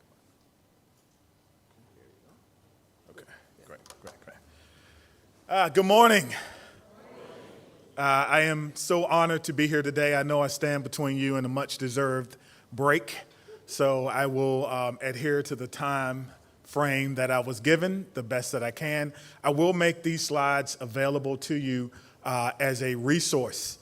In American policing, nothing is proprietary. So if I have it, you can have it as well. I want to begin by saying something about this amazing place. So there's some things that I've done in my career that have truly been transformational to me. One was that I had an opportunity to go to Africa. If anyone's ever been to Africa, you know what I'm saying. So I went to Bamako, Mali, and I got an opportunity to teach community policing and problem-oriented policing in Africa. And it was the first time in my career that I worked with people, that I worked with more people who looked like me than didn't in my entire career. And some of you may not know what that feels like, but that was amazing to me. The second thing was in March of 2020, as you know, we had a very high-profile police killing that changed the world. And that was George Floyd. I was asked by the Department of Justice in the United States if I would come and help investigate the Minneapolis Police Department pattern and practice of policing. And that, to me, was life-changing because I got an opportunity to make some meaningful changes in a situation that impacted the entire world. And then the third thing is the opportunity to come to Jamaica. This is a special, special, special place. My first time here, I was talking to one of my counterparts, and I was telling her that I've been married for 20 years, and 3 years ago was the first time my wife and I had ever been on a plane at the same time. She's been working, she's a doctor, I've been working in different fields, and she says, you need to do better. And I was like, you're right, I do. But to underscore how special this place is, got here a couple of days ago after a flight delay, or a flight miss, if you will, from a connecting. They lost my luggage, all right? So what you see, I brought here in Jamaica. I was gonna go shopping anyway. You can't stop that. So they said, Chief, you know, the luggage is not here. I was like, my luggage is not here. What am I gonna do? Then they said, don't worry, it'll be here on the next flight that comes in at 8 o'clock, gets here at 9 o'clock. Chief, your luggage is not here. I'm like, my luggage is not here. My luggage is not here. Then we went yesterday and we toured the Bob Marley Museum. It was absolutely amazing. They said, don't worry, your luggage will be here tonight. 9 o'clock comes, I'm resting. They called me and they said, Chief, your luggage is not here. I said, no problem, man, no problem. No, don't worry about it. I'll wear whatever I gotta wear. So all my energy had just shifted and focused because I'm in this amazing place. So let's get started. I may take this microphone off, I don't know. Let me see if I can get this right. So this is my journey, right? And I see some young people in here. So I like sharing my journey before I start talking. Over in that corner, this is the United States, over in that corner there's a long title there, word is Murfreesboro, North Carolina, right? That's where I'm from. And so I always talk about that because I was born in a very small farming agricultural town. I lived for many years of my life in a farmhouse. We had no running water. We had no indoor plumbing. And no air conditioning, none of the things that we're kind of accustomed to today. And I always put that on there to say, and I see the young folks here, and I love my young folks, it does not matter where you start in life. It only matters that you're faithful to who you are and your work ethic, and you're going to get to wherever it is that you're trying to go.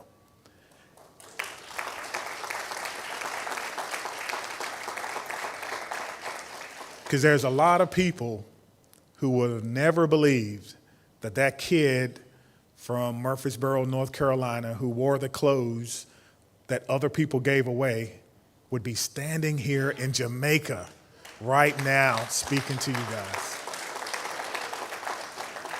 And so I always say that it's about giving a hand up. So if I can ever do anything for anyone in this room, you call me and I will do that because I'm not here if it wasn't for the generosity of other people, all right? So I just wanted to say that. So we're gonna get into it. So I started working in Greensboro, you heard about that. Then I went to Chicago, worked in civilian oversight because I was tired in 2020. I was absolutely exhausted. And my wife had chosen a job working for the university there in Chicago. And I said, you know what? I had enough after George Floyd. I said, listen, I'm done with policing. I just don't know if there's a fix. Said, I'll give it a shot. So I went to Chicago. I started working for the Civilian Office of Police Accountability, Civilian Oversight.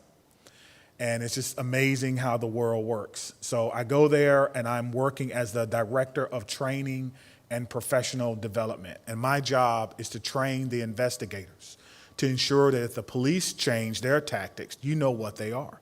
You have to be trained the same way they are. And so I will tell you as a note, if you have investigators and they don't have an in-service, just like the police have an in-service, you're doing yourself a disservice. You want to make sure that the investigators know when things change around policy and procedures, and so I had an opportunity to do that. And while I was there, I got a call asking me if I wanted to return to policing. And thought about it, prayed about it, and the opportunity was in Madison, Wisconsin, which is about an hour and 50 minutes from where we were living. And the family said, well, we know where your heart is. And I was energized from civilian oversight. I was energized from the fact that I knew there was more work to be done, but I could have a greater impact as chief than I would as in civilian oversight at that time. And so I took the job. I was chief in Madison for 4 years, and then I had an opportunity to go to Seattle and interview for a job there. I interviewed. They were very supportive. It was a city that I think I could help grow the police department, and so I made the crazy leap to go somewhere I've never been before, all the way to the other side of the country, and now I'm in Seattle. So I just want to share a little bit about my journey before we get into it. All right, let's go. All right, let's talk a little bit about a conversation. So if you are having to have a conversation with the commissioner, and I know you all have done that. You've had a conversation with the commissioner about what it is that you want. My question is, have you had that same conversation with the line level supervisors that are on the street? And if you haven't, you're missing out. People overestimate how much authority the commissioner or the police chief have. We are not kings. I wish we were. I wish I could say, do this, and everyone would say, okay, chief, no problem. But if you've ever been around police officers, you know it doesn't work that way. You have to get their buy-in. You have to engage them and listen to what their concerns are. In America, we have a saying, and I don't like it. It says, the only thing a police officer doesn't like more than change, the way things are.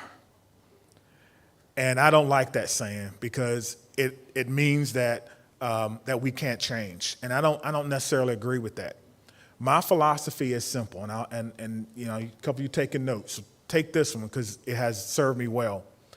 People are not afraid of change; they are afraid of loss.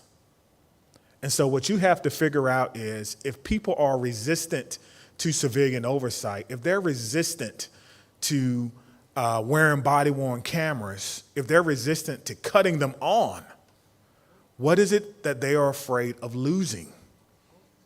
And sometimes it's, and I'll get into it, sometimes it's their authority, sometimes it's your legitimacy, right? How many of you have school-age kids? Anyone have school-age kids? No one? All right. How many of you have kids? Just throwing that up there. How many of you like kids? I don't know. I was looking at the faces out there. I said kids, and well, for those of you who, you know, it's never too late. But what's a common bedtime? What was your bedtime in the back with the green? What's your child's bedtime? 8:30. Okay. Your child's bedtime is at 8:30. Okay. All right.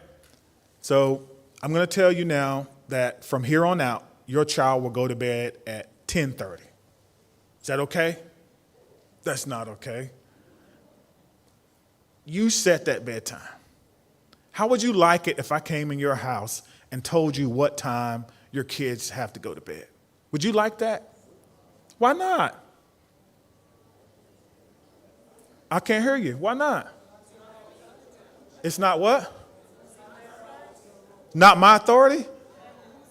You're losing your authority. Oh. Well, I have a PhD. I read some books. Your kid can go to bed at 10:30. Does that feel good? That's what it feels like to police chiefs and commissioners when they tell us that you will tell us what to do. I say that in love because I want you to understand what you are up against or what you have to collaborate. It feels that way to police chiefs, but there's a way around it, and we're going to share some of that. These are some slides that will help you have the conversation, not with the commissioner. He or she already knows. You need to have the conversation with the officers who are going to do the work. You need to be in their roll calls or their briefings or their meetings before they go out, when they meet with their teams, when they're having lunch, and you need to make that a constant, consistent thing if you're going to see change. They're the ones that are going to turn the boat. As a new police chief in Seattle, if I spend all my time with the deputy chiefs or the assistant chiefs, I will lose. I have to spend my time with the mid-level and the officers, explaining to them what my philosophy is and what it is that I think we're going to do to make them safe. So just a couple of things. Talk to them about your job and how it will help them be accountable. Now, the word accountable there doesn't just mean when someone does something wrong, we're going to point the finger at them. The word accountable there means I am here to make sure you have the things you need to be successful. That's the definition of accountability. I say it's providing the teams, tools, training, time, technology to get the work done. Bunch of T's, but it just means that your job, they will understand that. They will start to see you in a different light if you talk about that. The second thing is you're going to give them an objective review process. Every police officer who's ever been wrote up knows someone who's done something similar and got a different result, and they hate it. It makes them very upset to know that I wrecked a car and I got a day off, and my buddy wrecked a car and nothing happened. Every police officer has a story similar to that. It doesn't have to be wrecked a car, but something similar. What you want to tell them is that you're going to give them something that's objective. You're going to bring back some fairness into the investigative process. Why? Because you didn't go to the academy with the person that's investigating them. You're independent. And that happens sometimes in policing. Well, this is my buddy. Now I got to investigate my buddy. And I know he's really a good guy. It's a good girl. It's a good officer. I know what they were really thinking. You don't do that. That's called subjective. You're going to be objective. And police officers will buy into that. So that will help you frame the conversation. Did I move? No. All right. I feel like, oh, okay. You know why? I'm looking at my screen, and the other one's moving, so I apologize. Oh, there it is. Trust and legitimacy. We had this conversation. Legitimacy. Legitimacy is defined as, why do people obey the law when no one is around? That's the measure of legitimacy. When people come to that red light or stop sign or whatever it is, and they actually stop, and there's no police officer there to inform their decision making, you have a legitimate department. When people are obeying the law and you're not there, that's less work for the police officers to do. It makes their job easier. So in this point, what you want to tell folks is that through your organization, you're looking to make them more legitimate. You want people to be able to be partners and do the right thing without you having to be there. That means that's less time you have to spend on something small and more time you can spend on bigger things, such as violent crime or something to that nature. Along this point of trust and legitimacy is literally bridging the gap. And what that simply means is there is no question that there is a disconnect in the entire world between police and the communities that they serve. An independent investigatory agency or oversight agency can be your mouthpiece, if you will, for ensuring that everyone understands what you do and what you don't do. And that's what you want to be able to tell these officers as you're talking to them. Transparency. Police departments have historically been, and this is a phrase we use in the U.S., a black box. That means you can't see in it and you don't know what's going on the inside. That is not good for policing. You need to let people know through your agency, your organization, what you do and what you don't do, especially around the use of deadly force. Most people in the community, they don't know when an officer can use deadly force or when they cannot. I would suggest that you create your own training for your community so when something happens, they know why you said this was good or why it was not good, and hold yourself to that standard. That's how you're going to increase your legitimacy. Number 4 is promoting better police policies and practices. Most police departments, they want training. They want good training. They want to know that they have the best equipment, the best cars, if you will, the best uniforms. I don't care what it is. Police officers like new and shiny things. Give them something to be proud of. Give them something to be proud of, and they will, again, move in your direction. Often that may mean training, that may mean looking at best practices, and I want to tell you now, my department is in Seattle. We don't do everything well. No department truly does. But if there's something that you want to see that we're doing, whether you want to see our training facility, or if you want to see how we train or attend the training, call me. You are welcome. So now everyone in here, you have no excuse. You have a conduit to some things that we're doing well, and I know almost between me and Marcia, we know probably every police chief or major police chief in the country. So if we don't have any money, so we'll have to buy your own flights, and whatever you do, carry on. Don't check your luggage. But if you want to come to Seattle and you want to see something that we're doing, if you want to look at how we do oversight, you are more than welcome. And I'm extending that invitation to you. And if there's another city that you would prefer to go, let me know, and we know someone there in that city, and we will make that contact for you. And when you do that, by the way, everyone likes to bring commanders, right? I've had the country of Jordan. They came to Madison because they were interested in how women could work on patrol. Now, don't you think about this? That's not something that we probably think about, but they've never had women on patrol. They know that in Madison, Wisconsin, 28% of our workforce are women. Nationally, it's only 12%.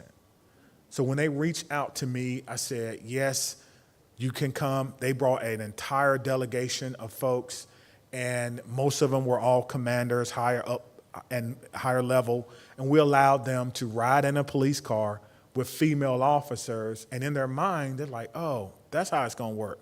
You know how it works? The same way it works with men. They came a long way for me to say that, and I appreciate them being there, but it was a great experience for them. Now, when they went back, I was pleased to find out later in October that the king said women can now go on patrol, and they did that because they came to visit.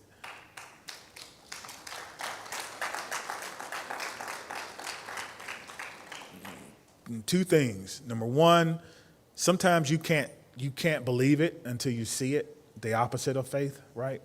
And then number two, it's got to be good to be a king. It's got to be good to be a king. I don't know. Excessive force. Excessive force happens when there's force, right? So if you can reduce the likelihood that there is force, you also reduce the likelihood that there's going to be excessive force. So what you are doing is you're making sure that people think twice about what they do. And I'll give you an example. I recently was certified in the state of Washington, right? So I went from Wisconsin all the way to another state, and I had to go through their certification. One of the things that I learned that was state law, or best practice, if you will, in the state of Washington is you do not point your gun at someone unless you intend to use it. And you can't do that unless there is an immediate threat. Now, the Supreme Court says an imminent threat, which means it's about to happen. Immediate means it's going to happen or it's happening now. And you think about that. You can reduce uses of force with simple things. You can't point the weapon at all. And if you do, that's the use of deadly force. So now I have to make a decision. I have to take some time to see, am I really seeing what I'm actually seeing? And I wasn't upset with that because I thought it should have been immediate anyway. Graham v. Connor in 1985 gave us imminent threat, meaning police officers can use deadly force if you think it's about to happen. But in the state of Washington, they go above and beyond. Article 1, Section 8 of the state constitution says it has to be immediate. You got to know what you're doing. And a lot of places don't have that standard. So that's an example of things that can be done to reduce excessive force. And making sure that investigations and things do not go unchecked or do not go unnoticed. It is very sad to me when people tell me their stories about police misconduct as I travel all over the world. And I say, well, what did you do about it? And the answer is nothing. They didn't feel comfortable going to anyone. That hurts. And to me, as a police chief, that hurts because they should feel comfortable going to you, telling you their concern, right? How accessible are you to the people that you serve? Do they got to call a number and then the number goes to another number and no one answers? Do you get the, leave a message, we'll call you back? You want to see me go crazy? I don't even call businesses anymore. I call it customer unservice because it's not customer service. We'll call you back. They're never going to call you back in most businesses. Don't be that way. They need to have access to you to voice their concerns because you could be missing something very, very important. And we talked about this, getting officers buy-in. Officers, police officers, who you want them to police the way that you're trying to get them to go. They want to know more than anything that they are supported. My police officers in the room can nod their head.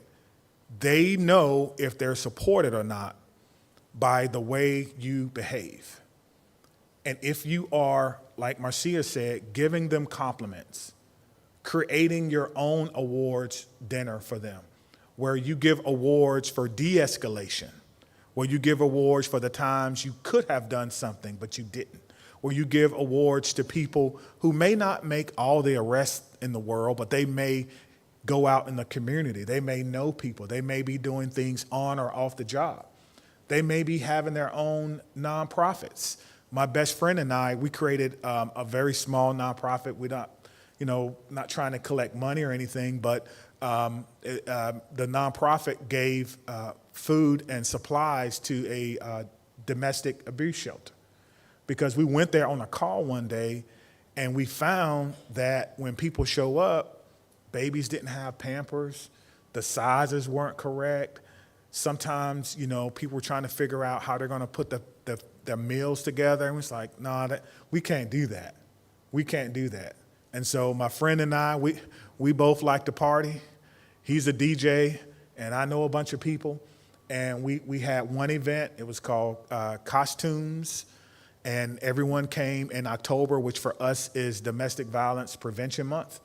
We invited everyone we knew from public safety, firefighters, police, and we charged them some money to get in, and we gave 100% of the proceeds away to this organization that helps people. When officers do stuff like that, they're not going to look for recognition, but you have to go out and look for them. And then you need to highlight those that are doing the right thing. That's how you're going to get buy-in from them. Otherwise, they're just going to see you as big brother. Someone showing up saying your kids can stay up to 9:30 and you said they got to go to bed at 8:30. Marcia talked about legal battles and lawsuits, so I will skip that. A broader sense of police reform, right? Of course, since 2020, everyone is talking about police reform. Not many people have defined it. I will just leave you with this slide. You have to define what police reform looks like. We've been talking about police reform, police reform, police reform. What does it mean like? Reform what? How are you defining reform? Does that mean I got to change my uniform? Does that mean I get a better car? Does that mean that you're going to make sure that no one ever doesn't get charged with a crime because this hasn't happened before? Well, I don't want to be the test case for that. So I'm not going to do anything when I come to work. I'm just going to get this free money. That's not what you want to create. My advice to you is on your websites, if you have the word reform, but you do not have a definition for it, take it down, take that part down, and then define it so that when people see police reform, they know what that means. I use the word accountability. I don't use reform a lot, but when people ask me about accountability, they know what it means. My job is to give you the tools, training, time, technology, and team to get your job done, right? Meet the expectations of justice and fairness. These are some things that they should see. I'm gonna give you 4 things that they should see in your investigations. If they don't see this in your investigations, you got some more work to do. The first one is voice. Did the officer or the employee have the opportunity to tell you their side of the story, not under pressure? I didn't say interrogation, that's not voice. But did they have voice? Did they have an opportunity to tell you, well, we've been dealing with this problem forever. I tried to get some help and no one helped me. This person has been coming at us with a knife for 3 times. I told my supervisor that he had mental health issues and no one did anything, right? Give them an opportunity to tell you exactly everything they felt at the time. That's voice.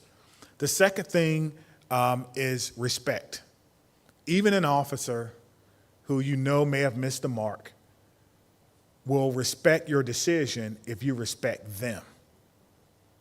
And so putting their face in the paper without giving them a courtesy call isn't respectful. If you have to give out their name, that's fine, do that. But at least give them or their teammates or their supervisors a call. Hey, we're going public with this. You missed the mark, but I wanted to give you a courtesy call to let you know we're going to do an article in the paper. I'm going to talk about it and what we found. That's respectful. Instead of just putting it out there and all that person is going to do is get more and more angry and all they're going to do is create more and more angry people, right? You ever heard misery loves company? You might ever heard that statement?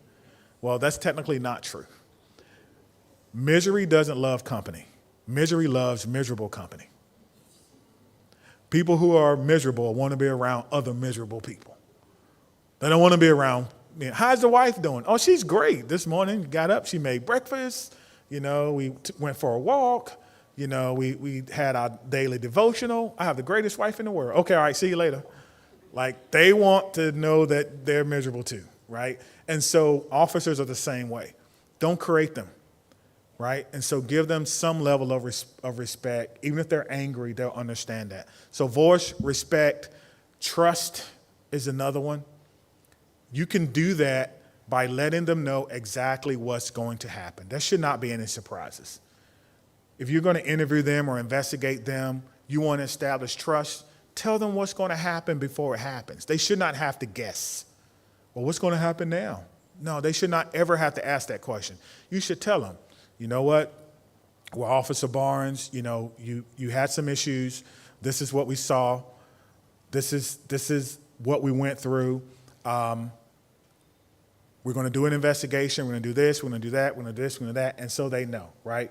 And so that's the issue of trust. And the last, which I think is the most important, that I'm going to end on this, is decision neutrality, okay? Decision neutrality. They need to know that no matter where they work, no matter who their boss is, or how important that person is, that anyone who does what you just did will get the same thing. That is very, very important. So let me end by just saying this. It is possible to create a meaningful partnership with your law enforcement agencies. It is possible.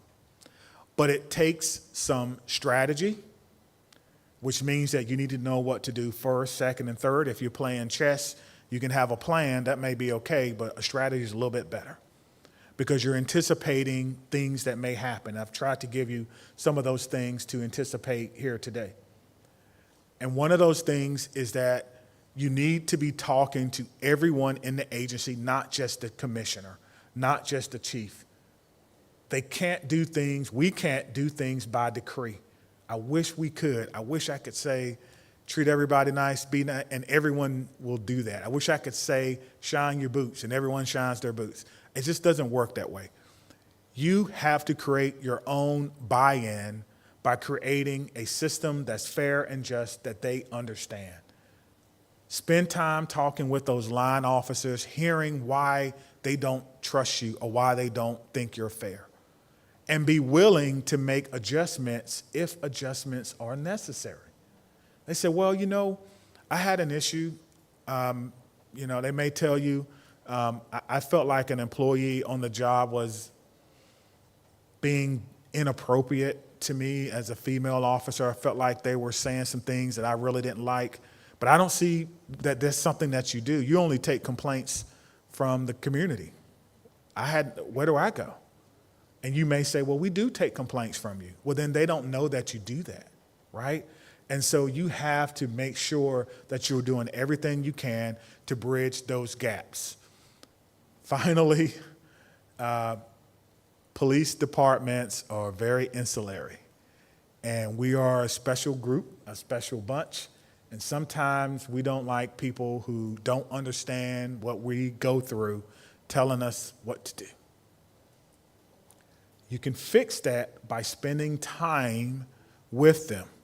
Maybe do a ride along. Maybe ride with them, walk with them.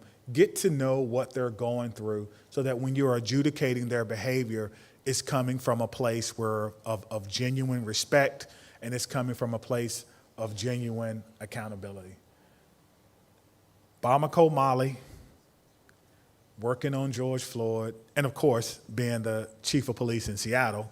Got to say that. Don't want to mess up my good job. But anyway, and then lastly, coming to Jamaica for the very first time as a kid from a little farming house in North Carolina that was able to share a few insights to you have been one of the greatest experiences of my 50-year-old life. Thank you so much.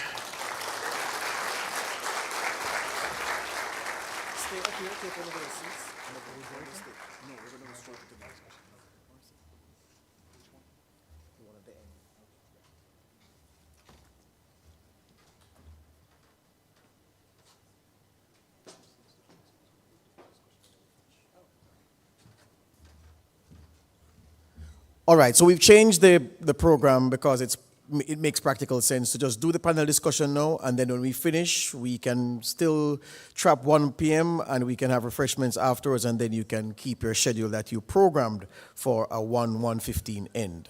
All right, so let's get a round of applause for Marcia and Dr. Barnes again. All right, I am inviting questions from the audience. I don't want anybody to be shy. And, sir, okay. Is the microphone there? Can you check if it's on, sir, please? Hold on. Can you just sit for him? Thank you.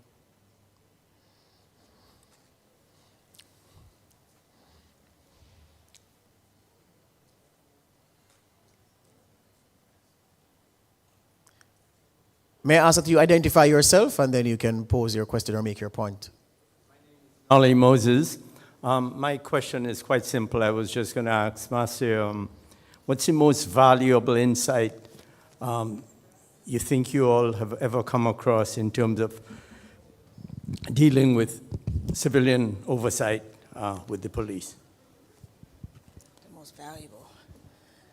Whew, that's a deep one. I think the most recent and one that resonated with me and that I had the most exposure to was in the process of developing a new civilian complaint mediation process for the city of Chicago. And in doing that, I had to call most of the large cities that have civilian oversight and talk to them about what makes it work, what makes community members feel like they can come forward, and what also makes officers feel like they would come to the table and sit down and talk to a community member about an incident. And so I found it valuable to hear from large cities, small cities, independents, departments that had IGs. I mean, I called everywhere to find out what works. And what I found out was, similar to what Sean just said, that the community needs to feel like they have a voice and that they were respected for the pain that they felt for the interaction, and that the officer needs to feel that same way. Because some of the officers would say, well, I'd rather take the investigation than sit down and talk to a community member. And when you hear that, you know that that's deep. That an officer would say, I'd rather be investigated than sit down and talk to a community member, and it would be not be on their record. There would not be an investigation. It would be a non-disciplinary action. And so when I heard that from particular departments, I said, well, can you explain to me why that is? Is it because they don't feel safe, that they're not going to be berated or further humiliated or degraded by the community member? Or they feel like you're going to give them an easy pass on the investigation anyway, so it's not worth them going to the table? So I found hearing that made me ask different questions when I found that from some of these jurisdictions. So that was most impactful recently. Thank you.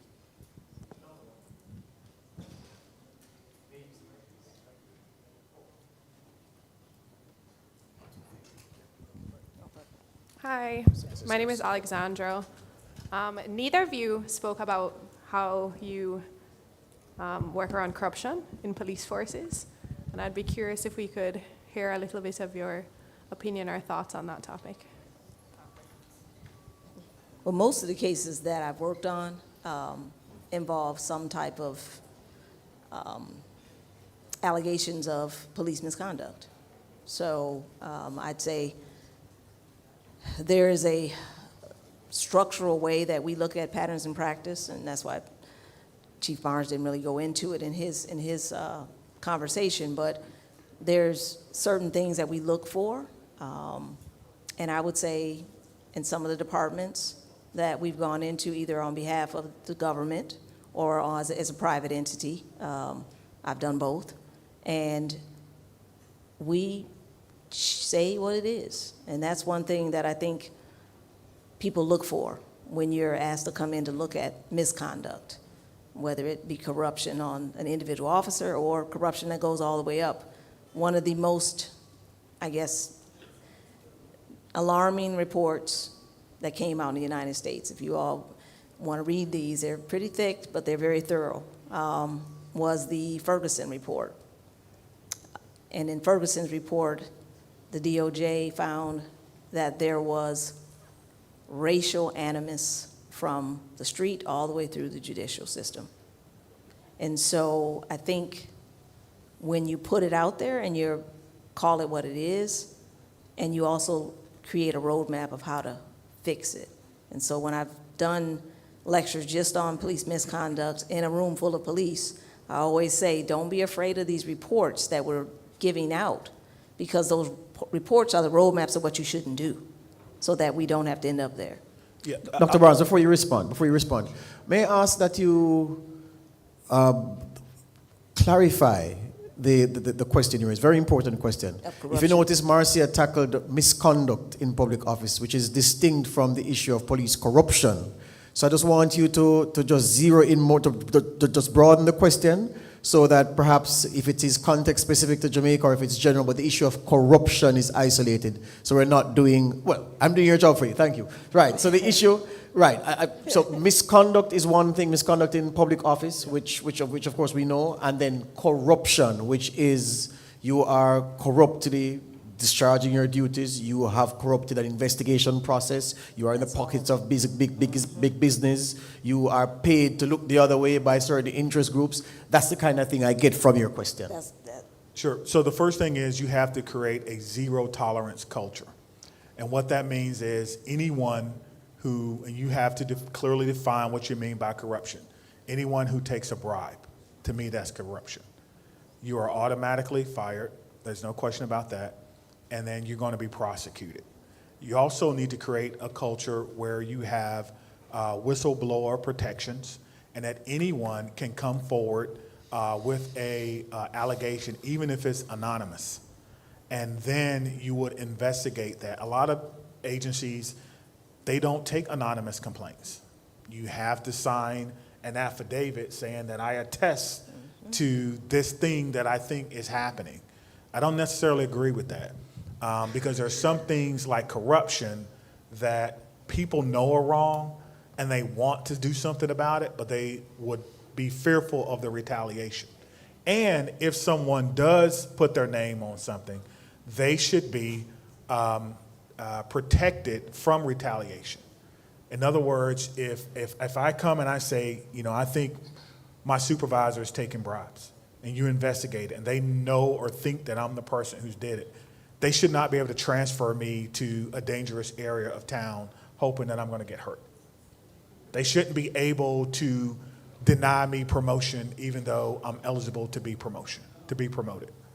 And there should be legal protections where if someone does that, that person now is subject to another set. Because people are smart. They won't do it individually. They'll get their buddy to do it. It's like, hey, can you believe that I want you to make sure I got it. And then they do it. It shouldn't happen at all.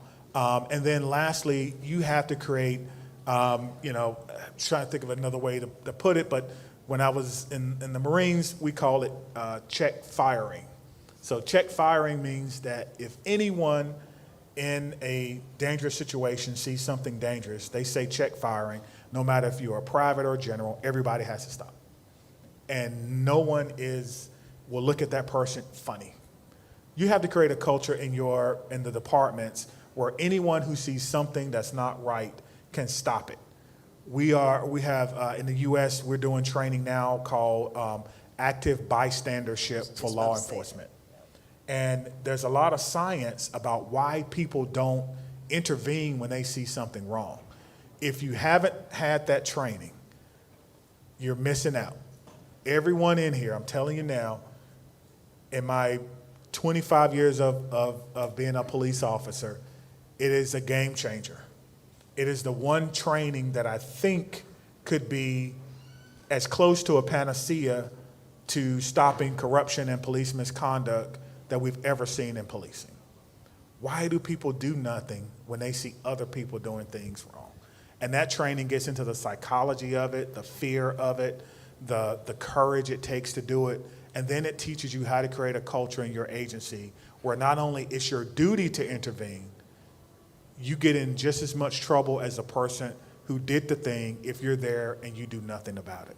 It's a game changer, in my opinion. And on that point of game change, sorry, Marcy. I want to add to that because I'm actually one of the ABLE instructors, and it came out of what we would say in the United States was one of, and people from New Orleans would say this themselves, but one of our departments that was considered to have what you would now define, the way he was defined it as corrupt officers.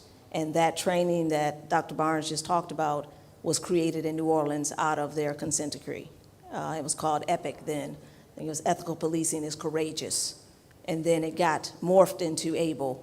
And so I actually teach ABLE across the country and am one of the national instructors, so I 100% concur with that training. And it is offered mostly free. Yeah. So if you all want some ABLE folks to come out, I might volunteer to actually help come teach that one, but they put that out for our instructor cadre. So that is something that I definitely say came out of a department that was notoriously considered to be corrupt historically, and New Orleans is now a beacon because of that training. And on that point of the program, though, may I ask, Of course, I don't doubt the efficacy of the program as both of you articulated. But the basic human condition, especially in a team dynamic, is that if you see something wrong, you calling out that something wrong means you are not with the team, or you are acting to set yourself apart from the team, which is team busting, which is not good for camaraderie. And again, we're not animals, but we are the herd mentality and wanting to conform with the group kicks in. How does the training posture to conquer that? Very important thing, I believe. So the training goes through studies that were done on this particular topic of active bystandership that goes all the way back to the 60s. One is a study where they put someone basically connected to electric probes, and the authority figure, you know, talking about the authority figure said, give them one shot, go to one. And the authority figure said, go to two. Most people went all the way up to 4, even though the other person, who was an actor, by the way, was screaming and yelling on the other side, and it was about the authority of that person, right? And then there was another study, and I like this one, where people were going to do an interview, and they made them late. And so they're going to this interview, and there's an actor that appears to be in distress. And people were not stopping, because when you're in a hurry and you're rushing, you're less likely to provide help or stop when you're not. So it teaches something about slowing things down, concentrating, making sure you have the appropriate time. There's a bunch of other studies that surround every excuse as to why people would not or would do nothing if they see someone about to do something that, as she stated, it is corrupt. And it's about giving them encouragement when they do the right things as well. And I think the other thing that I want to add is, and myself and a couple other chiefs, we talk about it's tagging your teammate. So if I saw Sean doing something because he was getting upset, be able to tag, he actually said the code word. So there's a code word aside to it as well. So if we're he and I are partners and we're out in the street and I'm the hothead normally, and he sees me getting riled up, he'd be like, all right, partner, I got this. Physically may touch me, that's gonna bring me down. That's also our code, that you're getting out of control and you're about to do something that may get us both in trouble, our department in trouble, and more importantly, you may get fired as well, and you may cause harm to someone else. So that part of the interaction is also in there, that you're tagging your partner, that teamwork. This is part of the teamwork, is that I'm letting him, or he lets me know, you're getting elevated and I can take over for you. So I'm helping you out. Must be some study to conquer the real human element of squad mentality, and you know what that means in police dynamics. Any other question? Yes, sir. Lady, you allow the lady first? You're a gentleman. Oh, there's a lady there. Yes, ma'am. Good morning. Or good afternoon, rather. Afternoon. Elizabeth Ward, Violence Prevention Alliance, Jamaica. Really, what I wanted to ask Dr. Barnes is, how do you build trust when there is very low levels of community trust? What do you find are the most essential ingredients? You mentioned it, but I think we definitely have a serious challenge in Jamaica, and especially in certain communities. And how do we change that on a larger scale and sustain it? Thank you. Yeah, I think that when it comes to establishing trust, is a question I've gotten a lot, and my answer has kind of evolved over time. But there is no easy answer to it. You assume that it's not there anyway. I think when we say low levels of trust, some communities, especially in the U.S., it never existed. You know, my grandparents went through a different life than I did, right? So it never existed. And so you need to start by, number one, you need to voluntarily give information before people have to ask you to do that. It's not trustworthy when people have to come to you to ask you what happened with this. You have to be your chief or whoever, they have to be a good communicator. You have to listen, and you have to acknowledge other people's pain. You know, police departments, especially, they don't want to do that. They come and they say, hey, we had this thing, and they go, yeah, but you can't do that if you're trying to establish trust. You have to give value to what people or feeling. And you can't always look at whether or not there's no crime or high crime as a measure of whether you're doing well or not. And whatever is your obstacle, that's the way forward. So if you're trying to figure out violence prevention and you think trust is the issue, that's the way forward. If you can fix that problem, you'll see some of the other things that will go down. We know that. Marcus Aurelius, right? The obstacle is the way. That's how you do it. You look at that thing that's the toughest thing to do, whether it's communication, whether it's going, hey, I've been there. I got to Salisbury from Greensboro because of a bad law enforcement shooting, if you will. Bad meaning the community was very upset. And I went to those meetings with the chief, trying to help him build trust. And sometimes we just sat there and let people yell. And I remember one day I said, hey, we got another meeting. You going? He said, I'm not going. He said, you can go if you want to, but I am not going. I said, okay, chief, take a break. And I went and I listened. But the more you show up, the more trust you can build. Mm-hmm. They have to know that you're there for them, mm-hmm. and that you're there for them for the long. Hear you. Susan? Okay. I can wait. This one? Right. I wanted to respond from the perspective of the PCOE. What we have always pushed for in the JCF is for you to follow the standards and procedures. When people see that you follow the rules, then it brings about a sense of predictability in the process. So I know if I go to a station, this is what my expectation is. And so what that starts to do now is to develop that sort of trust in the system, because I see this is the expectation and this is what is going to happen. So we push for persons to follow the rules, mm-hmm. and follow the procedures. All right. Good afternoon. My name is Susan Goff, and I just wanted to say, I mean, we all know that body cameras are not a magic wand, but I wonder if you could say something about the role that they play in oversight, particularly where there has been the use of lethal force. Thank you, Susan. Yeah, so you saw Greensboro up there. So Greensboro was the first department in the country to give every officer a body-worn camera. And I was 100% against it. The chief walks in and says, hey, we're gonna do this thing with this company called Taser at the time, and they're gonna do body. I said, no, you're going to destroy the trust that we have in the community with body-worn cameras. I said, absolutely not. Well, I didn't say absolutely not to the chief. I was like, can we think about this? And he says, yeah, you're gonna be on the committee. And so I started kind of doing my research and talking to a lot of people. And interestingly enough, I started talking to defense attorneys, public defenders, people who don't make a lot of money but are very smart and very competent, but care about people's legal rights. And they said, you know, this is the right thing to do, because I want to be able to defend my clients, but I also want to be able to tell my clients when they miss the mark and that they need to be held accountable. It's going to make everyone's life easier. It was actually my conversation with defense attorneys which pushed me to the body-worn camera. But you're right, it's certainly not a panacea. I think if you have them, you need to think about how quickly you get the footage out to everyone after a critical incident. That's going to help you with trust. I think you need to think about the cost. I have to do that, even though I know all of these companies and their CEOs. You got to think about the cost of the storage, which is a lot. And in Madison, we did not have body-worn cameras. And I don't think it's necessarily because the community trusted us.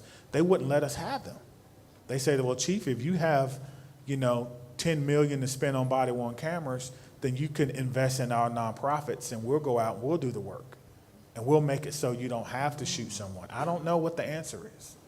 But I do believe in the product. I do think it has been a game changer for holding people accountable who, quite frankly, would have never been held accountable.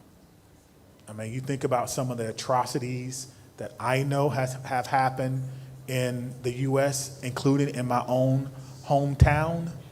In the 60s, my church was burned to the ground by members of the police department, allegedly, right? So I know exactly what I want to see for accountability.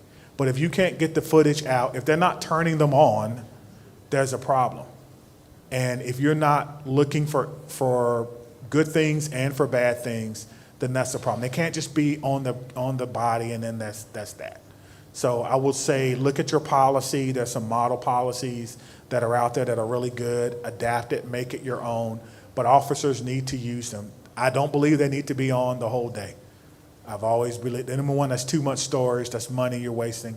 But they need to be able to cut it on if something happens. If they're called to something, they have to do police action. You cut it on. When you're done, and only when you're done and ready to move on, then you cut it off. Yeah. Young man, you wanted? Sorry, afterwards.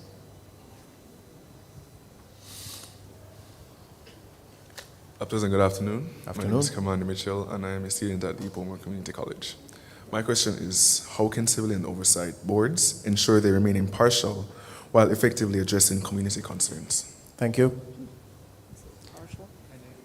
How can civilian boards remain impartial? I think impartiality it comes up a lot with civilian oversight, and I mentioned that when I was talking about the relationship. We're encouraging collaboration with the police, but sometimes that's seen as like you're aligned with them. And so part of the impartiality is going to come from what you're putting out, what your stances are on, and how you're staying with the procedures. I like what this young lady just said about the systems that you follow, and then that you're following those as civilian oversight. And some of the cities, where there's been a lot of issues, have been those high-profile critical incidents. And whether you fall on the side with the police as far as the incident, and they say, again, I say there's no good shooting, but there was a shooting that was within policy. And so when you come out with that, or you come out on the opposite side and say, no, based on the body camera and based on our review, we don't believe that it fell within the police policy, and we're going to go against it. I think you got to call them the way you see them, and you got to be consistent. It's just like when you go on a stand as a lawyer, if you've only been a defense witness, they say, don't you get paid by defense attorneys to get up here and say your opinion? And you go, yeah. And they're like, have you ever done a prosecution side? No. And then you think right there, obviously they're going to fall with the defense. So as civilian oversight, I think you need to be able to answer that question. Yes, I have been against the police on multiple occasions. And yes, I have gone with them on the occasions where the body camera, the testimony, the witnesses, everything did look like it was within policy. I'm sorry that someone was injured or killed, but I feel like in this case, it was within policy. So you have to be able to do that without the community having any doubt that you're willing to stand for what you feel is right. Yeah, I just want to, just really quick. So, saw you're a student, which is great. So Dr. Lori Fradrell at Florida Atlantic does a lot of research on this topic of implicit bias. And I like it because it forces everyone to understand that we all have our biases. And that's okay. You can acknowledge your biases, but that doesn't mean that you can't be impartial. And so I think sometimes people want civilian oversight to be perfect. They want you guys to kind of float around on this cloud and be above but we all have our biases, and we need to acknowledge those. Some things I see makes me very upset in policing, and I can acknowledge that. Hey, I didn't like what this person did, and that really made me mad. That doesn't mean that I can't be an impartial source. So just, I understand what you're saying, and I will say one other thing, and I had it on my notes, but where you get your authority from, just be careful about that. Because if your civilian oversight board is tied to a particular political party, a political person, when that person falls, guess what's going to happen to you? You're going to fall too. So you need to make sure that it's okay to be appointed by the governor, constable, whatever it is. It's okay, but you're not beholden to that person. Yeah. And at some point, you're going to have to be able to articulate that. Yes, sir. Your turn. All right, so good afternoon. My name is Andrew McDaniel. I am from the Department of Government at the University of the West Indies, Mona. So a critical element of the discussion that we've been having since morning is the idea of trust. And I'm assuming the room is majority Jamaicans, so everybody understands that trust is a big issue. Or think about community-police relationships, and both of you touched on it, especially Marcia's presentation. The part about all of this, that there's a trauma response between Jamaicans, and I'm contextualizing it now, between Jamaicans and the police officers whenever there's an interaction. Now, Dr. Barnes, in answering the question asked just now, mentioned the idea of trust when it comes on to civilian oversight. But the thing about Jamaicans is that our trust has to be renewed, right, because of past injustices. So what I want to ask is that, has there been any case that you guys can identify where in a particular community you had to go in there and kind of repair relationships between the police and that community before you began any form of community policing program? You had to actually go in there first and address some of those grievances before you began community policing. Yeah, thank you, Andrew. Yeah, that's We both got one. Yeah, that's what we did in Salisbury. I got that job because the police chief called me and said, hey, he had heard me speak at something and said, hey, I have a problem, can you come help me? We have something, search warrants, everyone's familiar with it. We were doing something at the time called no-knock search warrants, which means that, boom, the doors open and then there's the cops. They executed one of these on some robbery suspects, and a 18-year-old boy was killed in the process. The allegation was that he was asleep, he was startled, he grabbed his pistol, and there was an exchange of gunfire, and he's now dead. I don't know. But I know that he asked me to come there to help him repair trust. And then he asked me to come there and work there as his deputy. I agreed, knowing very well what I was walking into. And that's when I said it was tough. They did not want to have anything to do with us. Every major group, every major church did not want to do anything with the police. And so we had to, number one, wait for evidence to come back. We had to show them what actually happened. We had to show them body-worn camera footage. We had to do a lot to demonstrate what we did, but there's no good police shooting, ever. And when someone feels that an atrocity has occurred, that someone has lost their life, you can't go in there leading with your statistics, data. You gotta listen to people and you gotta talk to people. And sometimes police departments don't wanna do this. You have to be willing to say, I'm sorry for what happened and I commit to do better. When's the last time you heard that? Police chiefs don't wanna do that. It's like as if this is some barrier or maybe some legal person, you're a lawyer, has told cops that if you do that, people are gonna sue you. I don't know. But we met with the community, we broke it up into small groups, and that didn't work out because then people thought we were having secret meetings. Why wasn't I invited? Well, your meeting is Tuesday. Well, why they get to go before me? You care about them more? Like, it was a disaster. That didn't work out well.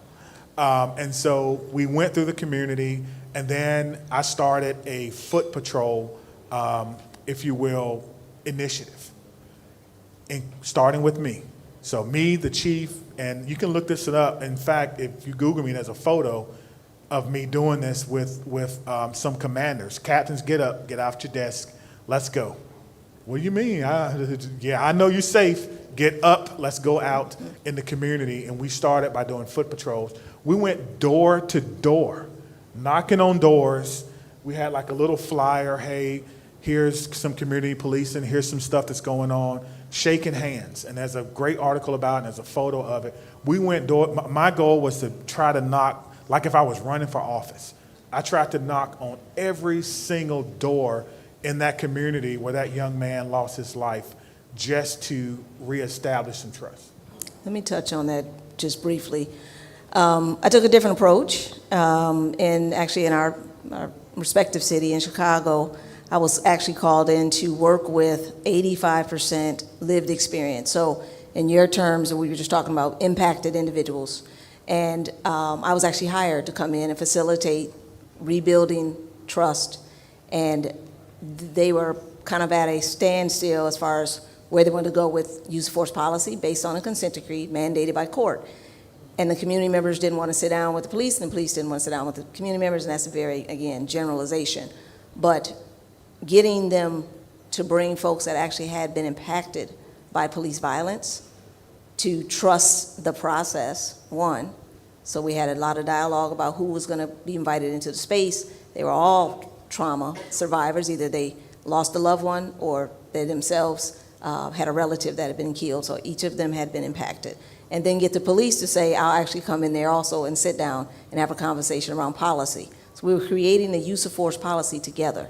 I think it's the first, maybe one of the first in the country where they've had lived experience, people co-create a policy. But creating the process of how to do that with all that history was what I was hired to do. And aside from we could have just done taser policy, they picked use of force. I said that alone was enough to make the people traumatized just thinking about how we're going to go through all these policies. But one of the things that happened, which I don't know if we would have added this to the process, was the same week we were going to start, George Floyd happened. So we already had a series of incidents that led up to that, and then George Floyd happened.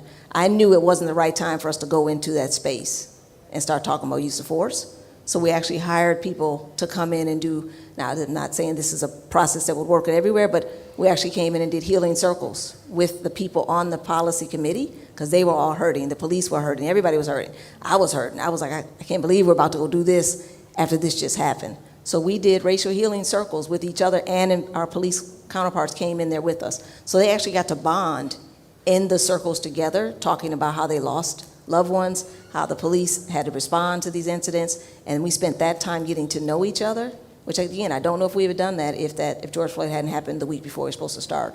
But we took the time to get to know each other as people and the loss that we'd had, and then also the police. No one wanted something like that to happen in their city. No one wanted that to happen in law enforcement. So they were able to have some empathy about loss as well, and that helped us heal and trust each other to even start that process. And that was a long, almost a year and a half process of trust building throughout, but that's what we started with. Yeah. And I think that really helps. All right, great.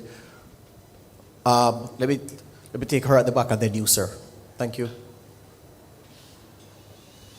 Good afternoon, Shani Graham. Question for you, Dr. Barnes. What's your perspective on how the police can balance policing in an environment where there's so many oversight bodies and a high stress crime situation? So they need to do the work, they need to police, but then there are so many oversight bodies. It's good. You can do the work, right? You do not need to be focused on the oversight body. Like when I was working the street, I worked a very rough area. I never was worried about oversight. I was never worried about internal affairs. I was only worried about doing good work. For the commissioner or chief or captain, commander, you have to define what that looks like for them. My folks would tell me, go out, do your thing, make sure you're treating people fairly, make sure you're not abusing people, make sure you're safe, you're protecting folks, and I, as the commander, will worry about oversight if that is the case. They need to be focused in on being safe, because if they are safe and they have the tools to be safe, they don't feel threatened. And the problem is we haven't given them that definition. We haven't given the officers the tools, so then they go out and they go, man, this area is bad. We had a shooting here. You know, a kid was hurt. This was hurt. That was hurt. I don't like it. I want to do better, but I don't have what I need to do better. That's on us as commanders and as oversight. And when you go around, like I told you, and you talk to them in their briefings, what do you need to do your job better? Well, you know, we need more people. I'm going by myself. I feel threatened. I don't feel safe. And then bad things happen. Well, he told you that they didn't have enough people in this particular beat. Commander should have fixed that if they can. Or they should have created policies where you go together as a team, or that you work together as a team. Something that police departments used to teach a long time ago, I hope they don't teach it anymore, is contact and cover. That means I go to a problem, I'm the contact, she's the cover. Her job is to watch my back, my job is to do all the talking and everything else. We don't do it that way anymore. You know who does the talking? Whoever is best at it, whoever has the best approach. Because there may be time when I'm talking and I'm feeling threatened and things doesn't go well, and then she steps up and she's like, oh, I got it. Now I'm the cover and she's the contact. So just little things like that can be game changing when it comes to whether or not a police officer feels threatened and may want to use deadly force. 'Cause that's what we're talking about here. How do we prevent police officers from killing community members, right, unjustly? That's what we're really talking about. And a lot of it is about how we respond. All right, sir? You've changed? Okay. Ma'am?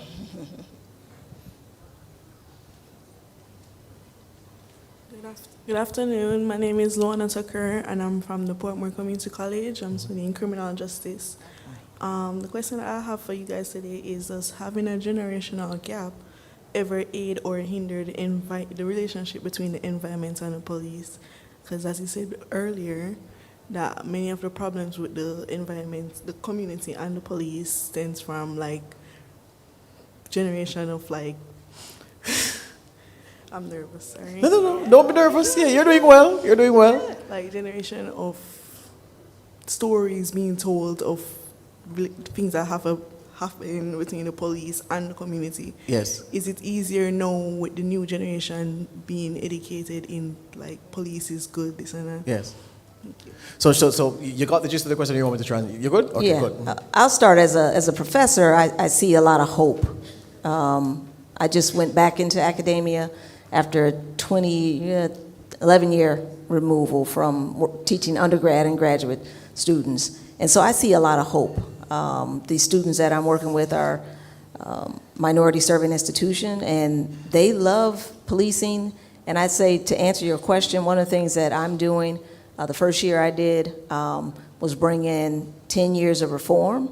And so what I did was start with Michael Brown, with Ferguson, and went all the way to George Floyd. And I brought in all different people from those cities to talk to the students about what happened and get them to think about it. So you got a historical perspective in 10 years versus 40 years of policing. But then at the end of that lecture series, I asked them, do you feel like there's things that we still need to do? And what are they, based on what you have learned in your books? You've talked to 10 different cities, leaders, chiefs, lawyers from those incidents. What do you think we should be doing for the next generation to start trusting our leaders and our police and our communities? And how can we build a relationship? And so I think talking to youth in general, students obviously in college that are going into the profession or interested in the profession, but also those youth that are impacted by it, bringing them into those circles to have those conversations with our students as well. Dr. Jones? Yeah, so academically, there's studies on this concept of linked faith. And when they consistently talk to young people, they find out that some of them have a low favorability of police, but very few of them have ever had an actual interaction with the police. And so we're battling that issue of linked faith. Now, first of all, that was an amazing question, by the way. Probably one of the most important. Give her a hand, that young lady. I love that. I love that. So the generational thing, it's very interesting because my parents' generation, they knew about it, but didn't see it every day, right? And in my generation, we saw it beginning with Rodney King. Anybody ever heard that name? Oh, yes. Rodney King. And then now it's like, oh, man, we have evidence. And then my daughter's generation, and she's 28, they have social media, and so they see everything on social media. And then the younger generation, which is my younger kids who are like 13 and 16, they know about it, but they're not as in tune to what's going on in the world. Their TikToks and social media is comedy. I'm just trying, I don't have a better word, but the word, it's comedy. It really is. It's not informative like it was before. Most people don't even watch the nightly news anymore. Like it used to come on at like 7 o'clock. I think it comes on at like 4:30 now. I'm like, who's watching? They know no one's watching. It's not the same. And so we are battling that. We're trying to understand that. You know, my oldest daughter, who's 28, her generation believes that my generation didn't do enough. And that was tough to hear. And I'm like, wait a minute, who do you think you're talking to? You know, they feel like we should be further along than we are now. And then the younger generation, my younger kids, they're not paying as much attention. In my generation, you know, we had hip hop. It was coming up. It was really big. I don't know if you guys, hopefully you do listen to hip hop. Or my 90s hip hop was full of social commentary. I mean, we had groups that told you in a very artistic way what was actually going on. Yes. And then you had Cop Killer by Ice-T. Yes, you had. Yes, you did. Yes, you did. And you had F the Police. I'm sure you heard it once or twice. NWA and all that. Yep, Maybe once or twice. Now, I'm going to say, fortunately, hip hop is so bad the kids don't even listen to it anymore. Yeah, it's mumble rap. That's what mumble rap. Yeah, point made. Anything else? Oh, our chairman of the. Oh, you want to do it yourself, Arlene? Lady Arlene? Go ahead. Can go ahead. Go Good ahead. day, everyone. I am Arlene McBean, Sergeant of Police, and currently the chairman for the Jamaica Police Federation. I want to greet everyone here and also acknowledge this momentous occasion recognizing the Honorable Oliver Clarke. Thanks to the POA. Now, to the panelists, I want to thank you also, but I'm going to start with Madam Thompson. I listened keenly to your presentation where you highlighted the 6 C's and the conception, the composition, collaboration. I think I'm getting it right. You spoke about the creativity, culture, and credibility. Dr. Barnes, you recognize trust, accountability, and I think, what am I missing? Transparency. Now, within the Jamaican context, whilst I've listened to your experiences abroad and so on, the Jamaica Constabulary Force being an organization over 150 years old, we have come a far way with all the issues and the things that we need to enhance transparency, accountability, and trust. I believe, as I heard Madam Ingram spoke about the numerous oversights that we have, I think our transformation is not just spoken about, but it's seen, heard, and felt. With that being said, my question to you, because I am really struggling with this as a person wearing 2 caps, as a police officer and as an advocate for rank and file members. My question to you, how do we correct the culture? I'm going to pluck one of your C's. That culture within communities where, because of the narrative of some of these oversights and advocacy groups, we realize there is a standoff when it is not necessary by persons in communities because of a narrative. Now, persons will have biases on the left and on the right, and I'm not speaking about the issues that we face in terms of crime fighting. No, I'm talking about community-based policing. So we have a number of initiatives in Jamaica. How do we reach to the community to say that, yes, you have heard the narrative, we are here to correct it? And I'm talking now, sir, because I know both of you must have done your research about this beautiful island called Jamaica and what we are facing. How do you correct it? What strategies can we use within this country? And the second question, and then I go to my seat. Police, I always tell my colleagues on any public platform, have respect for the citizens. And I flip the script and I say that the citizens must have respect for the police. Now, once we have the tools, the training, and the know-how, we will do it well. But again, the C of culture is a big issue. And sensitization is critical.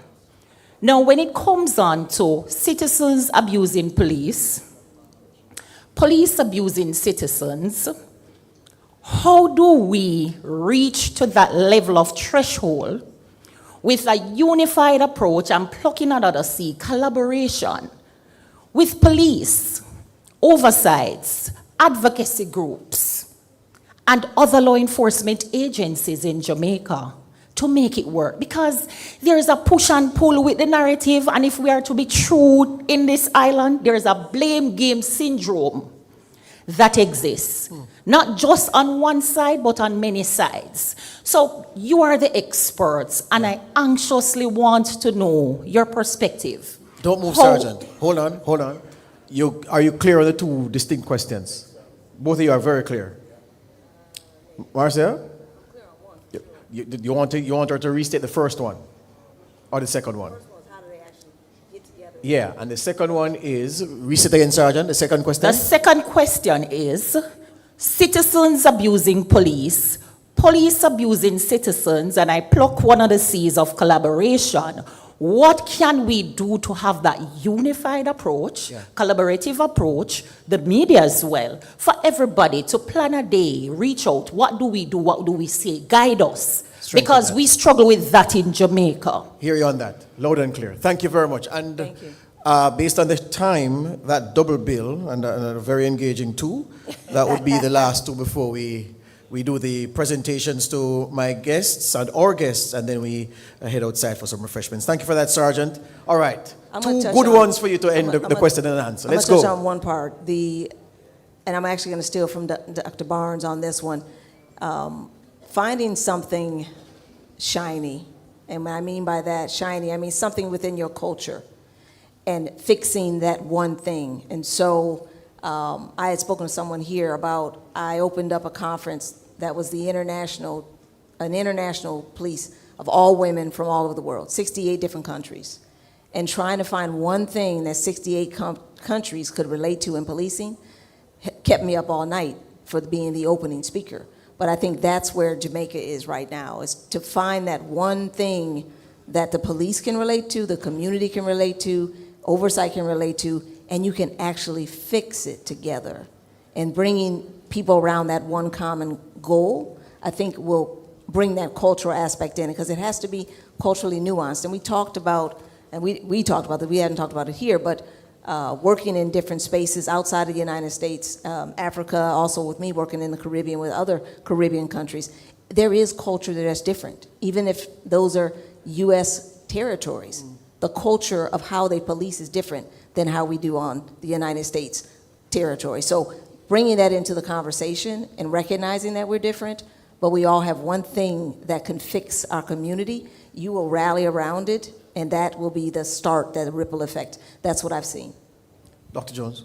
Yeah, so I'll make it really, really quick. The first thing is, I would suggest that each of you create a strategic plan for 1 or 2, 3 things that you want to do. Number one, what's your strategic plan for building trust within the community and within the police department? Number two, how do you make sure that your investigations are timely? And number three, how do you make sure that they are thorough? And with that strategic plan, have a component to where you're reporting back to the community about your progress, about the things that you do well, your strengths, your weaknesses, your opportunities, and your threats. Everyone knows what a SWOT analysis is. I would say do that. To the issue of culture. Culture is what you allow. It's not what's written down. It's not what's in the policy book. It's what you allow. Every police officer in here knows that when you go on the job, they say, forget about all that mess you learned in the academy. Let me show you how it's really done. You have to change that part of your culture to where you flip it and you say, don't forget about what you learned, let's practice it. When you do that, then you can help change, I think, the culture of your agency. Well, and with that, folks, we are at the end. Thank you to Dr. Barnes, thank you to Marcia Thompson, thank you to you for listening and for participating, and from being a good audience. You can clap yourselves now, we're at the end. All right, just sufficient time for me to say that a lot to chew on here. At the very end, we got some important things to consider where cultural change is concerned. And again, I just go back to something I said at the top. The fact that we have problems to solve doesn't mean we should throw our hands up in the air. I mean, it's a human condition to, oh my God, there's a problem.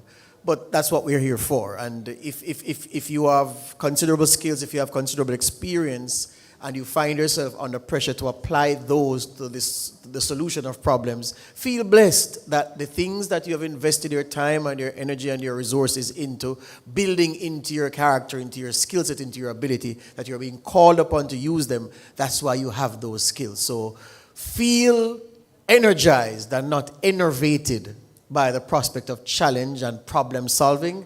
It's why we are here. Yeah? And I want to encourage you to continue working to iron out the issues that make life difficult and unduly so for us here in Jamaica. Thank you again. May I invite a few people to make some presentations to our guests. The PCOA chairman, Mrs. Jacqueline Hinks, may I invite you to the stage?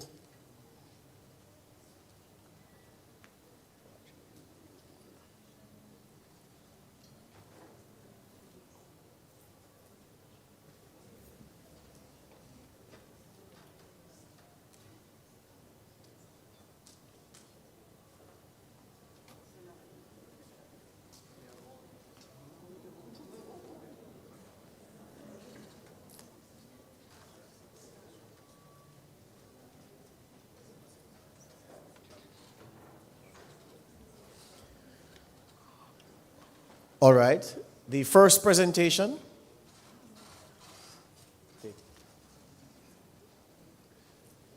is to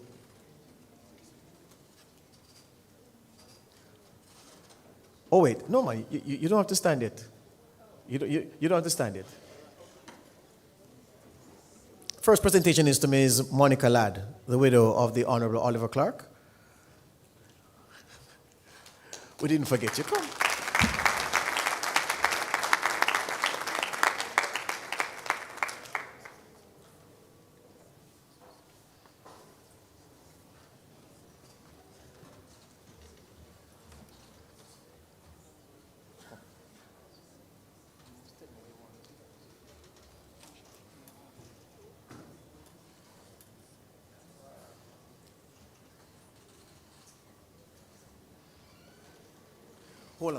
Hold on.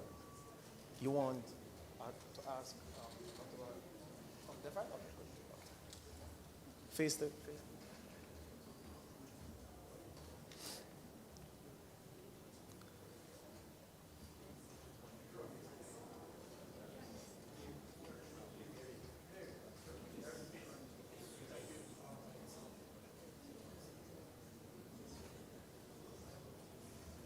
That's all right?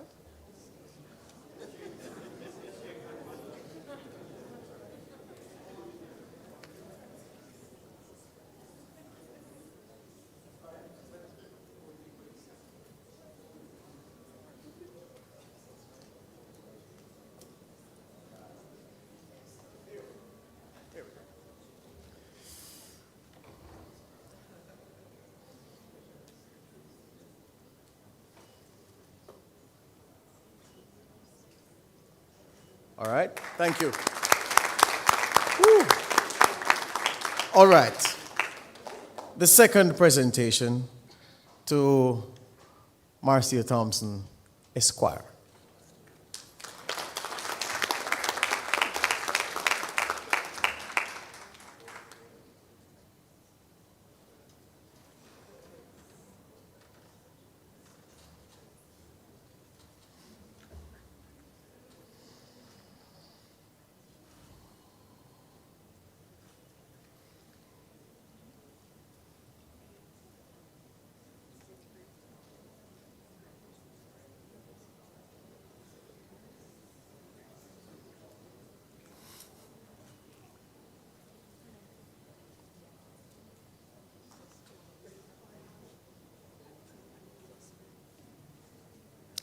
All right, good. Thank you, thank you. And the third presentation, Dr. Barnes, step forward, sir.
three.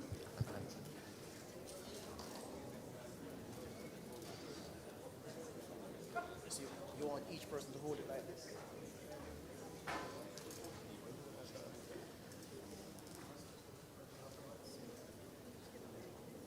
You're in the picture. You're in the picture.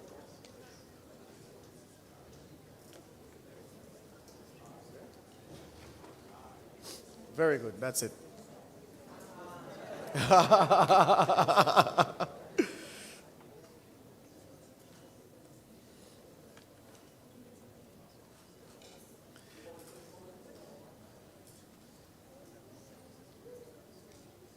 Thank you. Thank you. Thank you very much. Thank you very much. Thank you. So thank you. Thank you, Mr. Singson. Thank you for turning out, and I look forward to seeing you at the next one. Time enough for me to say, strike up the band.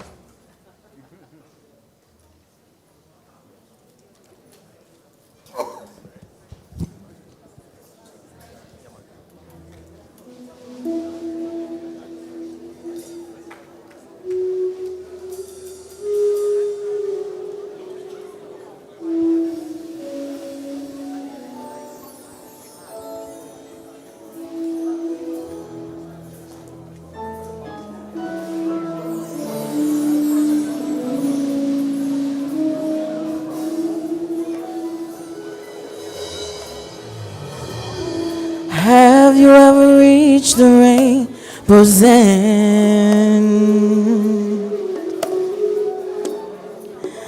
Did you find your pot of gold? Ever catch a shooting star? Now tell me, how high did you soar? Ever felt like you were dreaming, just to find that you're awake, and the magic that surrounds you can lift you up and guide you on your way? I can see it in the stars across the sky. Dreamt 100,000 dreams before, now I finally realize.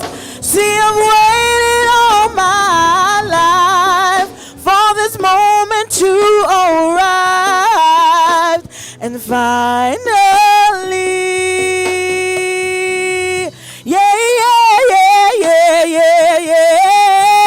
I believe in the impossible. If I reach deep within my heart to overcome any obstacles, don't let these dreams just fall apart. See, I strive to be the very best, shine my light for all to see, 'cause everything is possible when you believe.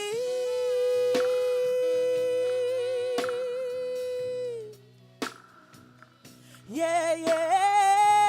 Dreamt 100,000 dreams before, now I finally arrived.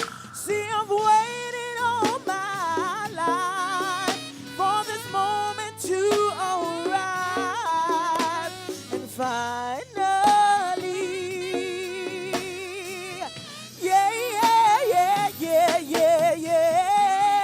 I believe in the impossible. If I reach deep within my heart, overcome any obstacles, don't let the dreams just fall apart. See, I strive to be the very best, shine my light for all to see.